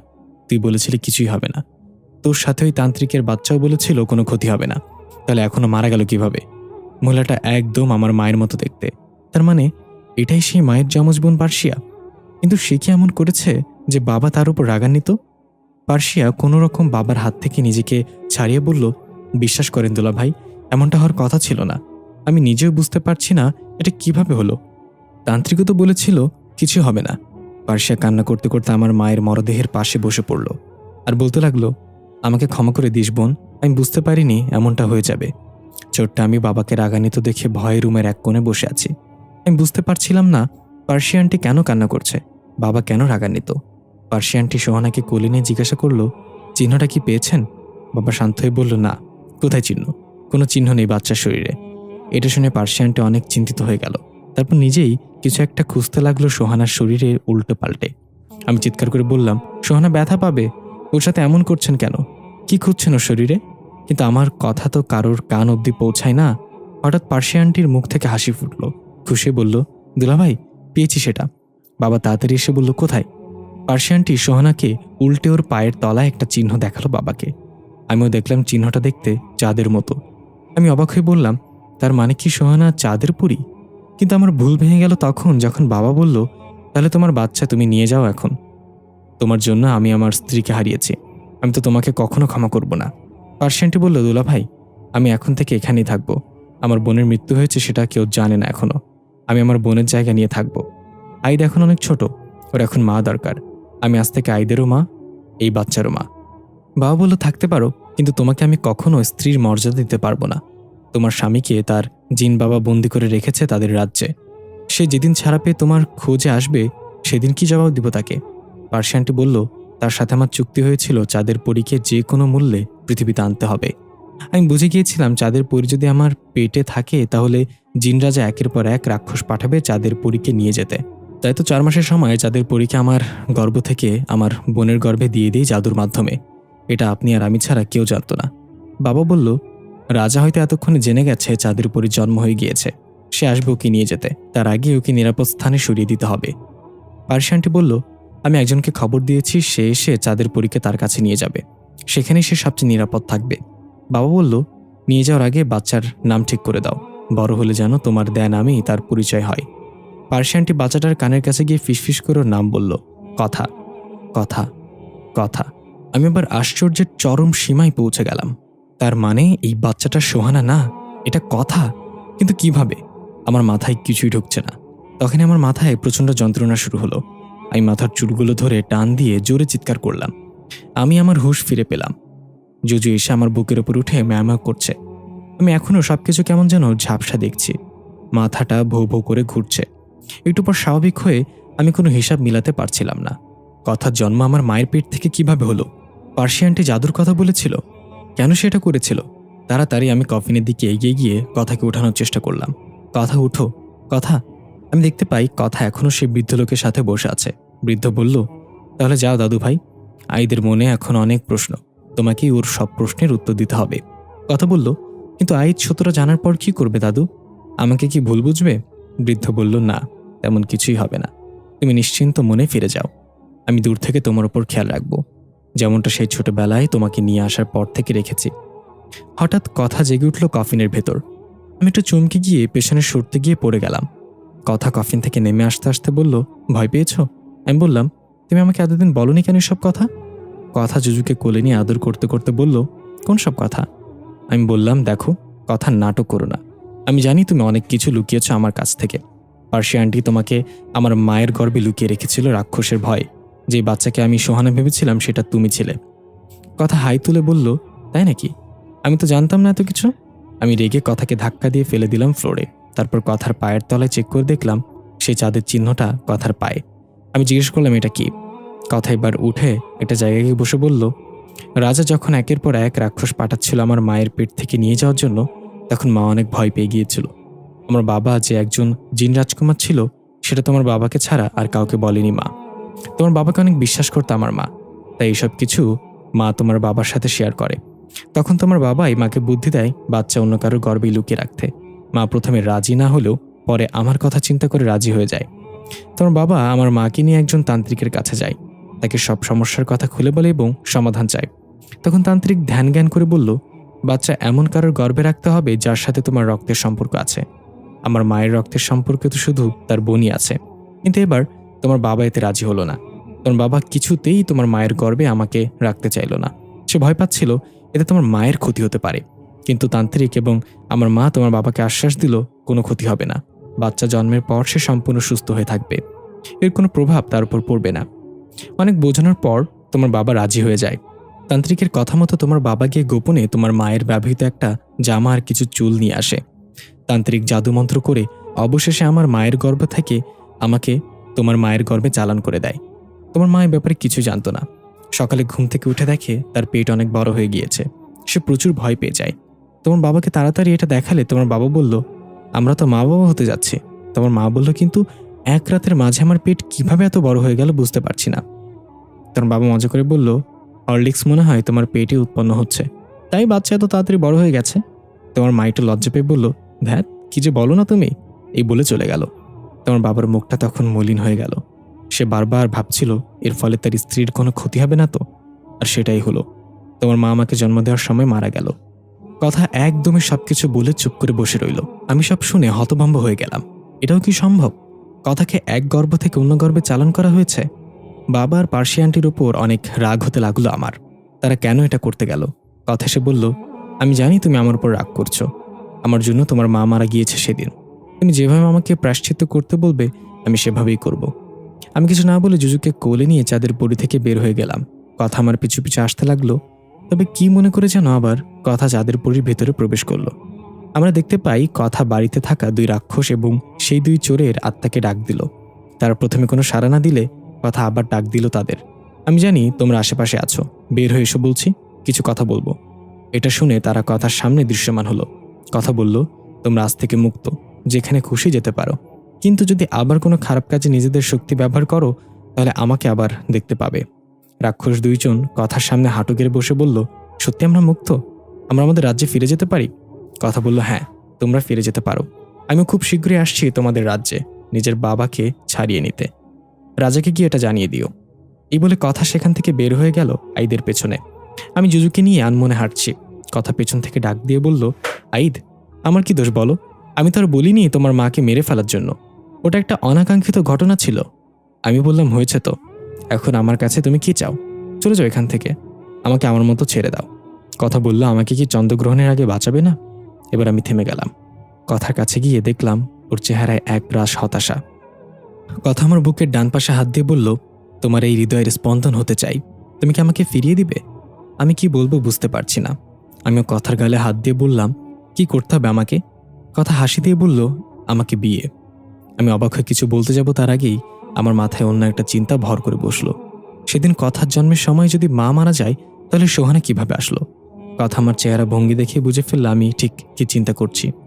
কথা আমার হাত ধরে বলল, সোহানা তোমার আপন বোন ছিল না আইদ? আমি যেন আকাশ থেকে পড়লাম। কথাটা কি বলল? সোহানা আমার আপন বোন না মানে? আমি বললাম, কথা তোমার মাথা ঠিক আছে? কি বলছো তুমি, সেটা কি জানো? কথা বলল, আমি জানি কি বলছি, আর এটা সবচেয়ে বড় সত্য, সোহানা তোমার আপন বোন না। এই বলে সোহানা আমার মাথায় চাপ দিয়ে ধরল। কিছু বুঝোটার আগে আমার বৈদ্যুতিক শরীরের শক্টের মতো ঝাটকা মারল। আমি চলে গেলাম অন্য এক জগতে। মা ছোট্ট আমাকে কিছু একটা লেখা শেখাচ্ছে হাত ধরে। আমি কান্না করছিলাম, বাবা কখন আসবে? মা বলছিল, এসে যাবে, তুমি এটা লেখো, তোমার বাবা এসে দেখলে অনেক খুশি হবে। আমি দূর থেকে একটু কাছে গিয়ে দেখলাম ছোট্ট আমাকে মা বাবার শব্দটা লিখতে শেখাচ্ছে। আমি মায়ের সাথে হাত ঘুরিয়ে সেটা লিখেও ফেললাম। কিছুক্ষণ পর বাবা আসলো বাইরে থেকে। ছোট্ট আমি বাবা লেখা কাগজটা নিয়ে বাবার দিকে দৌড়ে গেলাম। বাবা কাগজটা দেখে অনেক খুশি হয়ে ছোট্ট আমিকে কোলে নিয়ে চুমু খেলো, তারপর একটা চকলেট হাতে দিয়ে বলল, বাইরে গিয়ে বাচ্চাদের সাথে খেলা করে যাও। ছোট্ট আমিও খুশি মনে দৌড়ে চলে গেলাম বাইরে। তখন মা এগিয়ে এলো বাবার দিকে, এসে বলল, কি ব্যাপার দুলা ভাই, আপনাকে এত চিন্তিত দেখাচ্ছে কেন? আমি এটা শুনে অনেক অবাক হয়ে গেলাম। তার মানে এটা আমার মা না, এটা পার্সিয়া আন্টি। একই রকম দেখতে হওয়াতে আমি বুঝতেই পারিনি। বাবা বলল, পার্সিয়া, তোমার বোনের আত্মা যেভাবে আমাদেরকে টর্চার করা শুরু করেছে তাতে মনে হয় না আমরা বেশি দিন বাঁচব। গতকাল রাতে সে আমাকে ওয়াশরুমের আয়নার মাঝে টেনে নিয়ে যেতে চাচ্ছিল। অনেক কষ্টে আমি নিজেকে ছাড়িয়েছি। পার্সিয়া আন্টিও ভয় ভয় চেহারায় বলল, দুলা ভাই, আমাকে অনেকভাবে ভয় দেখাচ্ছে। সকালে নাস্তার টেবিলে আমি খাবার দেখি না, সব দেখি ময়লা আবর্জনা।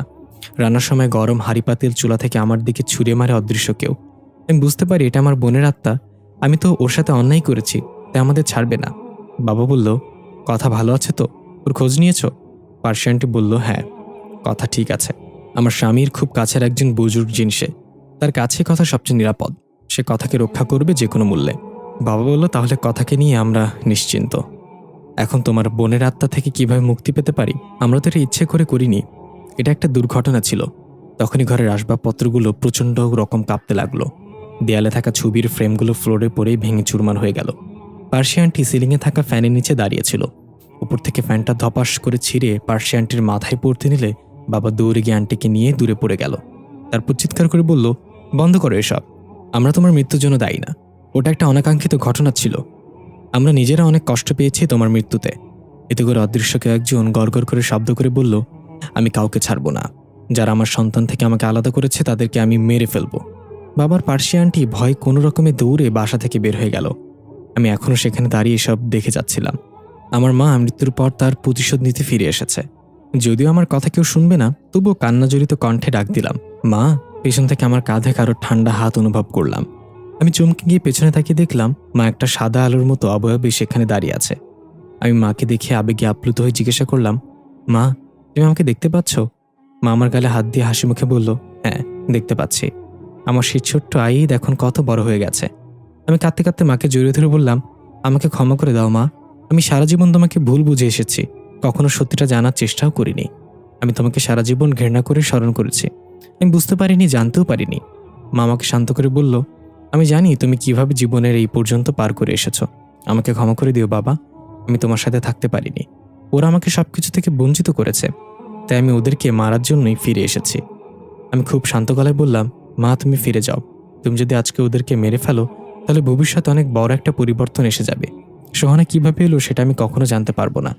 এটা শুনে মা প্রচণ্ড রাগান্বিত হয়ে বলল, ভবিষ্যতে সবকিছু পরিবর্তন হয়ে গেলেও আমি ওদেরকে ছাড়বো না। তুই আমাকে বাধা দিলে আমি তোকেও মেরে ফেলবো। এই বলে মা আমার মাথায় অনেক জোরে চেপে ধরলো। আমি ব্যথায় কাতরাতে লাগলাম। আমার মস্তিষ্ক দুমড়ে মুচড়ে যাচ্ছে। আমি আমার পুরো শক্তি দিয়ে চিৎকার করে উঠলাম। আমি ফিরে এলাম বর্তমানে। কথা আমার মাথা থেকে হাত ছড়িয়ে আমাকে ধরে নিয়ে একটা জায়গায় বসে শান্ত করলো। আমি স্বাভাবিক হয়ে কথাকে জিজ্ঞাসা করলাম, তার মানে মা ফিরে এসেছিল তার মৃত্যুর বদলা নিতে? কথা বলল, হ্যাঁ, তোমার মায়ের আত্মার হাত থেকে বাঁচতে আমার মা আর তোমার বাবা আবার সেই তান্ত্রিকের কাছে গিয়েছিল।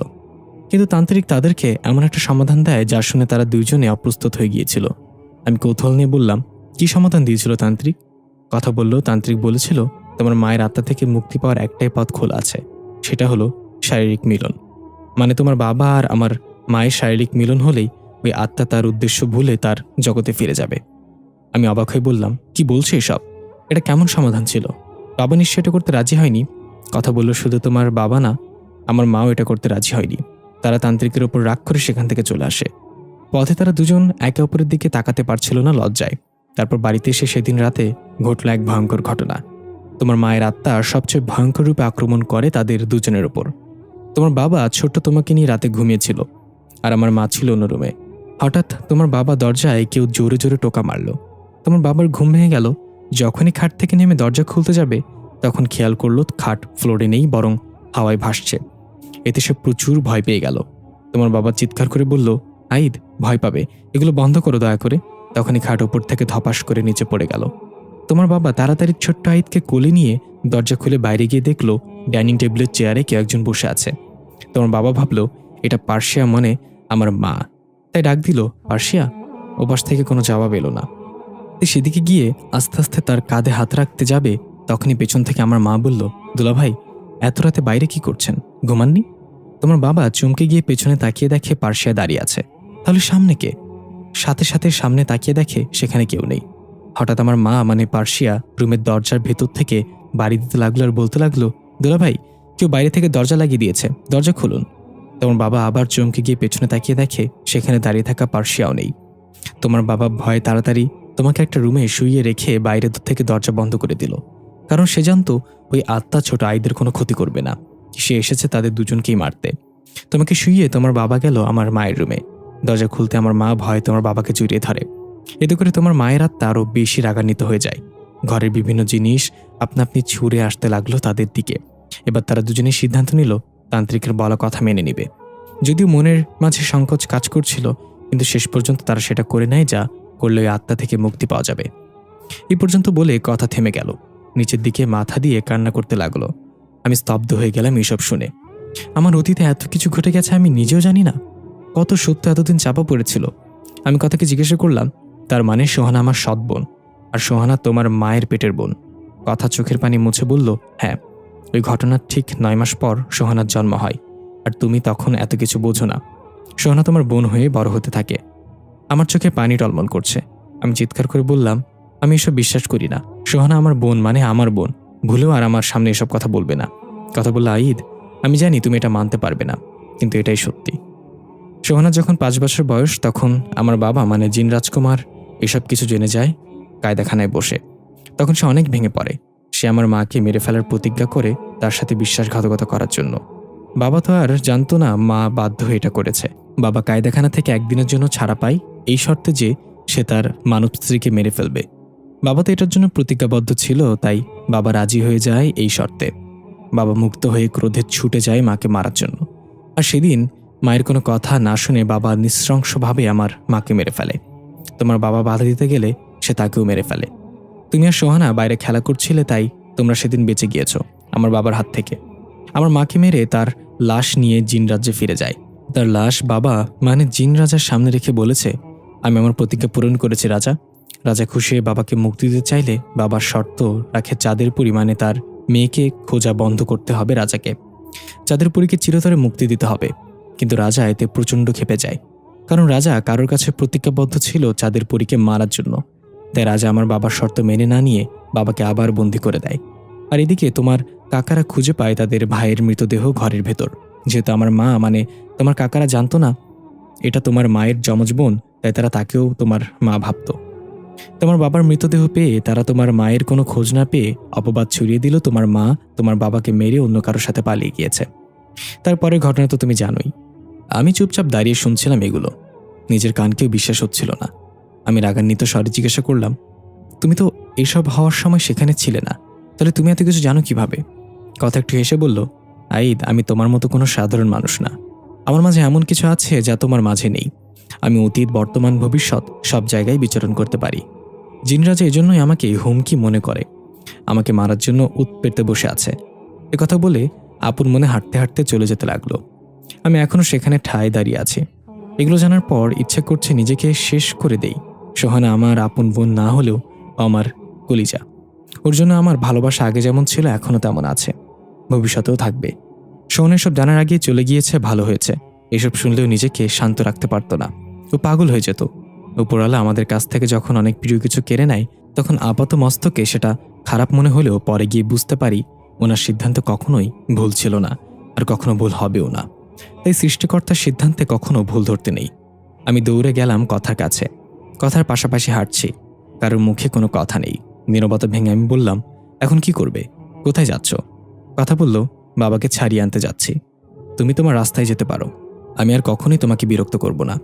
কথা বলল, কি চাও? আমি বললাম, বিরক্ত হতে। কথা একটু হেসে বলল, তাহলে অপেক্ষা করো আমার জন্য, আমি বাবাকে নিয়েই ফিরব। আমি কথাকে জিজ্ঞেস করলাম, কতদিন অপেক্ষা করতে হবে আমাকে? কথা আমার মাথার এলোমেলো চুলগুলো ঠিক করে দিয়ে বলল, অপেক্ষার কোনো নির্দিষ্ট সময় হয় না ঈদ। এমন হতে পারে সারা জীবন অপেক্ষা করতে হবে আমার জন্য। আমি বললাম, সারা জীবন করব তোমার জন্য অপেক্ষা। হয়তো একদিন অপেক্ষায় আমার উপর বিরক্ত হয়ে যাবে, কিন্তু আমি বিরক্ত হব না। যাও তুমি, এবং তোমার বাবাকে নিয়ে ফিরে এসো। কথা অশ্রুসিক্ত চোখে আমার দিকে কিছুক্ষণ তাকিয়ে রইল। কথা তো জানে সে আর কখনো ফিরে আসবে না। কথা জুজুকে কোলে নিয়ে আদর করে বলল, আইদের খেয়াল রেখো জুজু। জুজুর চোখেও পানি, কারণ জুজু জানে কথা আর ফিরে আসবে না। প্রাণীরা মানুষের চোখ দেখে মন বুঝতে পারে, আর আমরা নিজের সর্বস্ব দিয়ে কাউকে ভালোবেসেও মানুষের মন পাই না।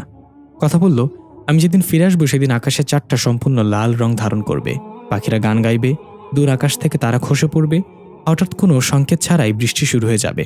আইদ বলল, আমি অপেক্ষা করব সেই দিনটার জন্য। কথা মিষ্টি করে হাসি দিয়ে বিদায় জানিয়ে চলে গেল ধোয়ার মতো রোশনি ছাড়িয়ে। আমি তাকিয়ে রইলাম কথার চলে যাওয়ার দিকে। আমি জানি কথার সাথে আমার মিল সম্ভব না, কারণ কোনো না কোনোভাবে কথা আমার বোনের পর্যায়ে আছে। আমাদের বাবা মায়ের ভুলের জন্য আজ আমরা এমন পরিস্থিতিতে এসে পড়েছি। জুজুর মাথায় হাত বুলাতে গিয়ে দেখলাম ক্ষতস্থান থেকে রক্ত বের হচ্ছে। আমি আর দেরি না করে দৌড়ে জুজুকে নিয়ে হাসপাতালে চলে গেলাম। কথা জিনরাজ্যে পৌঁছানোর সাথে সাথে রাজার প্রহরীরা তাকে বন্দি বানিয়ে ফেলল। প্রহরীরা কথাকে নিয়ে গেল রাজ দরবারে রাজার কাছে। রাজা কথাকে দেখে বলল, স্বাগতম চাঁদেরপুরী, অবশেষে তাহলে ধরা পড়লে। অনেক হয়রানি করেছে আমাকে। কথা একটু হেসে বলল, আমি যদি নিজ থেকে ধরা না দিতাম তাহলে আপনার এসব চালাপেলার বাপের ক্ষমতা ছিল না আমাকে খুঁজে বের করার। রাজা রেগে গিয়ে বলল, ভুলে যাস না তুই এখন রাজার সামনে দাঁড়িয়ে আছিস। আমি চাইলে তোকে টুকরো টুকরো করে রাক্ষসদের খাইয়ে দিতে পারি। কথা বলল, এতদিন যেহেতু পারেননি এখনো পারবেন না, আর আমি এখানে নিজে থেকে কেন এসেছি সেটা কেউ জানতে চাইবেন না? রাজা হাসতে হাসতে সিংহাসন থেকে উঠে এসে কথার সামনে দাঁড়িয়ে বলল, আমার নাতনি তার বাবাকে ছাড়িয়ে নিতে এসেছে, সেটা আমি কিভাবে না জানি। কথা বলল, তাহলে ছেড়ে দেন আমার বাবাকে, বিনিময়ে আপনি যা চাইবেন তাই হবে। আমি কোনো প্রতিরোধ করতে এখানে আসিনি, আমি সম্পূর্ণভাবে আপনার কাছে আত্মসমর্পণ করতে এসেছি। রাজা বলল, তুই এটা অবশ্যই জানোস আমি কি চাই। এই চন্দ্রগ্রহণের আগে যদি তোকে মারতে না পারি তাহলে জিনরাজ্যের অর্ধেক প্রাণ ঝরে পড়বে তোর পায়ের তলায় থাকা ওই চাঁদের চিহ্নের প্রভাবে, আর আমি রাজা হয়ে এটা কখনো দিতে পারি না। কথা বলল, আমি জানি সেটা, আর আমিও চাই না আমার জন্য এতগুলো প্রাণ ঝরে যাক, তাই আমি নিজেকে আপনার কাছে ধরা দিয়েছি। মারার আগে আমাকে আমার বাবার সঙ্গে একবার দেখা করার সুযোগ দিন। রাজা কথার এই আবদার পূরণ করলেন। রাজা বুঝতে পারলেন কথার মন অনেক পরিষ্কার। কথা নিজের জীবনের ব্যাপারে চিন্তা না করে এখানে চলে এসেছে অর্ধেক জিনজাতিকে বাঁচানোর জন্য। নিমিষে কথার প্রতি রাজার সব রাগ এবং ঘৃণা ভালোবাসায় রূপান্তরিত হয়ে গেল। রাজা এই প্রথম তার নাতনিকে জড়িয়ে ধরে কান্না করে বলল, তোর বাবার একটা ভুলের জন্য আজকে না চাইতেও তোকে মারতে হবে। আমি বারবার নিষেধ করেছিলাম মানব মেয়ের সাথে কোনো প্রকার সম্পর্ক না জড়াতে, এতে করে আমাদের রাজ্যে অনেক ক্ষতির সম্মুখীন হবে, কিন্তু আমার ছেলে আমার কোনো কথাই শুনেনি। সেদিন তাই বাধ্য হয়েই তাকে বন্দী বানিয়ে নিয়েছিলাম, কিন্তু হতচ্ছাড়া তার কাজ আগেই করে দিয়েছে। আমি খবর পাই সে মানব মেয়ে গর্ভবতী। আমি যা ভয় পাচ্ছিলাম তাই হলো। যেহেতু আমার ছেলের শরীরের রাজবংশের রক্ত, তাই সে যদি কোনো মানুষের সাথে সম্পর্কে লিপ্ত হয় তাহলে তার সন্তান চাঁদের চিহ্ন নিয়ে জন্ম নিবে। সে হবে চাঁদের পরী। আর সেই চাঁদের পরী যদি কোনোভাবে চন্দ্রগ্রহণ পর্যন্ত বেঁচে থাকতে পারে, তাহলে অর্ধেক জিন নিজেদের প্রাণ হারাবে তার প্রভাবে। কথা বলল, হ্যাঁ রাজা, সেটা আমি জানি। আর অনেক ভেবেচিন্তে আমি এখানে এসেছি। আমি চাই না আমার জন্য জিন রাজ্যের এত বড় ক্ষতি হয়ে যাক। রাজা বলল, আমাকে তুই রাজা ডাকিস না, দাদু বলে ডাক। আগামীকাল চন্দ্রগ্রহণ মনে আছে তো? তোর হাতে আজকের রাতটাই আছে। যা, নিজের বাবার সাথে দেখা কর। এই বলে রাজা প্রহরীদের ইশারা দিল। প্রহরীরা কথাকে নিয়ে তার বাবার কাছে গেল। এদিকে আমরা দেখতে পাই আইদ জুজুকে নিয়ে হাসপাতালে গিয়েছে। ডাক্তার জুজুর পরীক্ষা নিরীক্ষা করে ভারাক্রান্ত মনে আইদকে বলল, পশু পাখির মাঝে একটা রোগ আছে যার নাম হিমোকোলন। এই রোগটা তখনই দেখা দেয় যখন কোনো কারণে পশু পাখি একটানা কয়েকদিন নির্ঘুম থাকে। জুজু কয়েকদিন যাবৎ 1 সেকেন্ডের জন্য ঘুমায়নি কোন এক কারণে। হয়তো ও কাউকে খুব মিস করে, তার জন্য কান্না করে। তার স্মৃতি জুজুকে ঘুমাতে দেয়নি। আর তাই জুজুর মাঝেও হিমোক্লোন রোগটা বাসা বেঁধেছে। আই জুজুর দিকে অসহায় দৃষ্টিতে একবার তাকিয়ে অবাক হয়ে বলল, স্যার, গত কয়েকদিন আগে আমার বোন মারা গিয়েছে দুর্ঘটনায়। জুজু আমার বোনকে অনেক ভালোবাসত। হয়তো ওর স্মৃতি জুজুকে এমনভাবে আঁকড়ে ধরেছে যে ও ঘুমাতে পারে না। এই রোগের কি কোনো প্রতিকার নেই স্যার? ডাক্তার আইদকে সান্ত্বনা দিয়ে বলল, যদি থাকতো তাহলে আমি কখনো জুজুকে নিয়ে ভয় পেতাম না। আসলে এই প্রাণীগুলো একবার যদি কারোর মায়া আটকে যায়, তাহলে তাকে ছাড়া কিছুই বোঝে না। ওরা মৃত্যু কি জিনিস সেটা বোঝে না।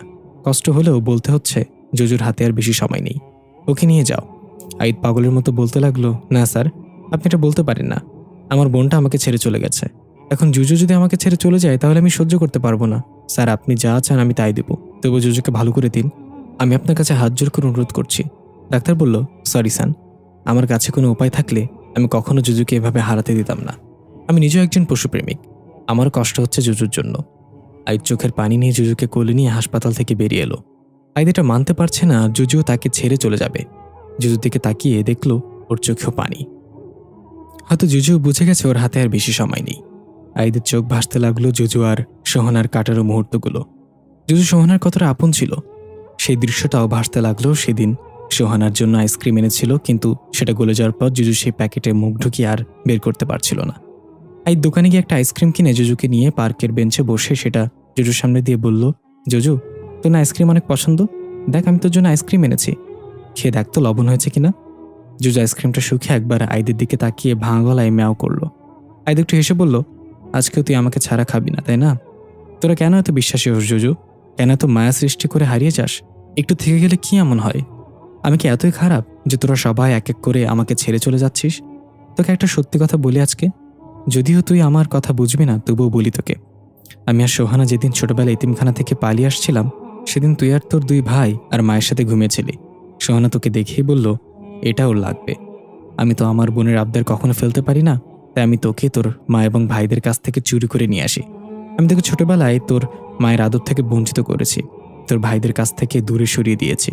মা বাবা ছাড়া কারো জীবন কিভাবে কাটে সেটা আমার চেয়ে ভালো আর কে বলতে পারবে। জানিস জুজু, তুই ছাড়া আমরা অসম্পূর্ণ ছিলাম। তুই সোহানাকে এত ভালোবাসিস যে ওর কাছে যাওয়ার জন্য তাড়াহুড়া করা শুরু করে দিয়েছিস। আর কয়েকটা দিন আমার সাথে থেকে গেলে কি এমন হতো? আমি জানি কোথাও আর ফিরে আসবে না। ভেবেছিলাম অন্তত তুই থাকবি আমার সাথে।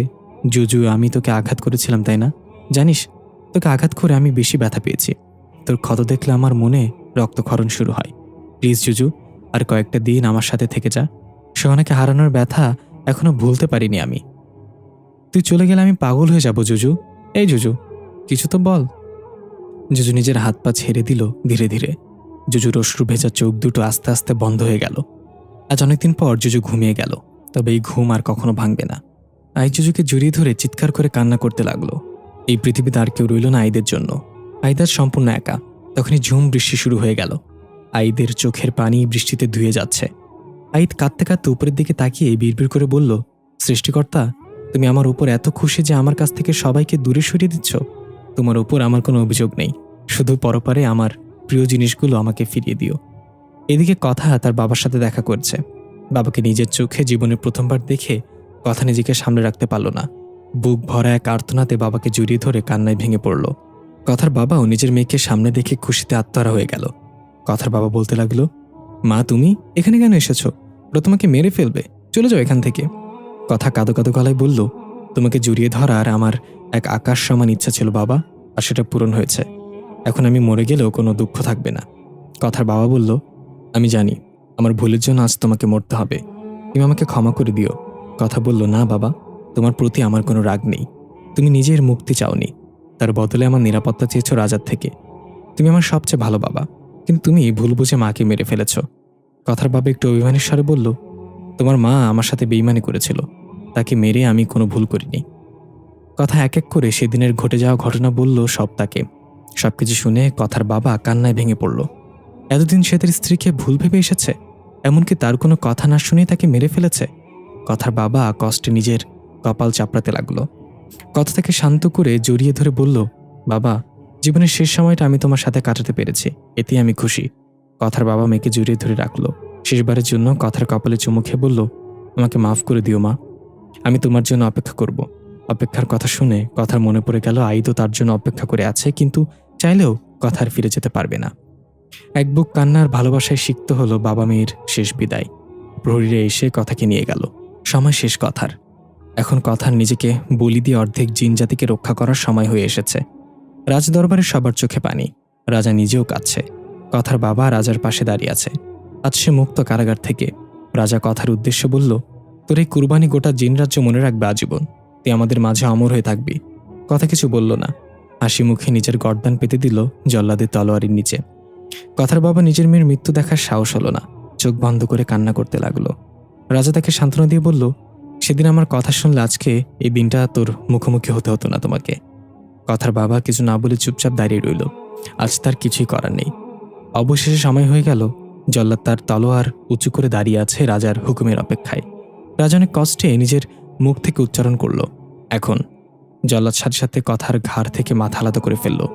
কথার মৃত্যুতে পুরো রাজসভা নীরব হয়ে গেল। সবাই কথার সম্মানে হাঁটু গেড়ে বসে পড়ল। রাজা হুকুম দিল রাজদরবারের কবরস্থানে সবার উঁচু স্থানে কথাকে দাফন করা হোক। প্রতি বছর এই দিনে শোক পালন করার ঘোষণা করা হলো রাজ্যে। এদিকে আইদ জুজুকে দাফন করল সোহানার কবরের পাশেই। অশ্রুসিক্ত চোখে কিছুক্ষণ দাঁড়িয়ে থেকে আইদ হাঁটতে লাগলো কোনো এক অজানা পথের উদ্দেশ্যে। আজ আইদের কোনো লক্ষ্য নেই, নেই কোনো পিছু টান। আইদ এখন মুক্ত বাতাসের মতো, কোথায় যাবে তাও জানে না।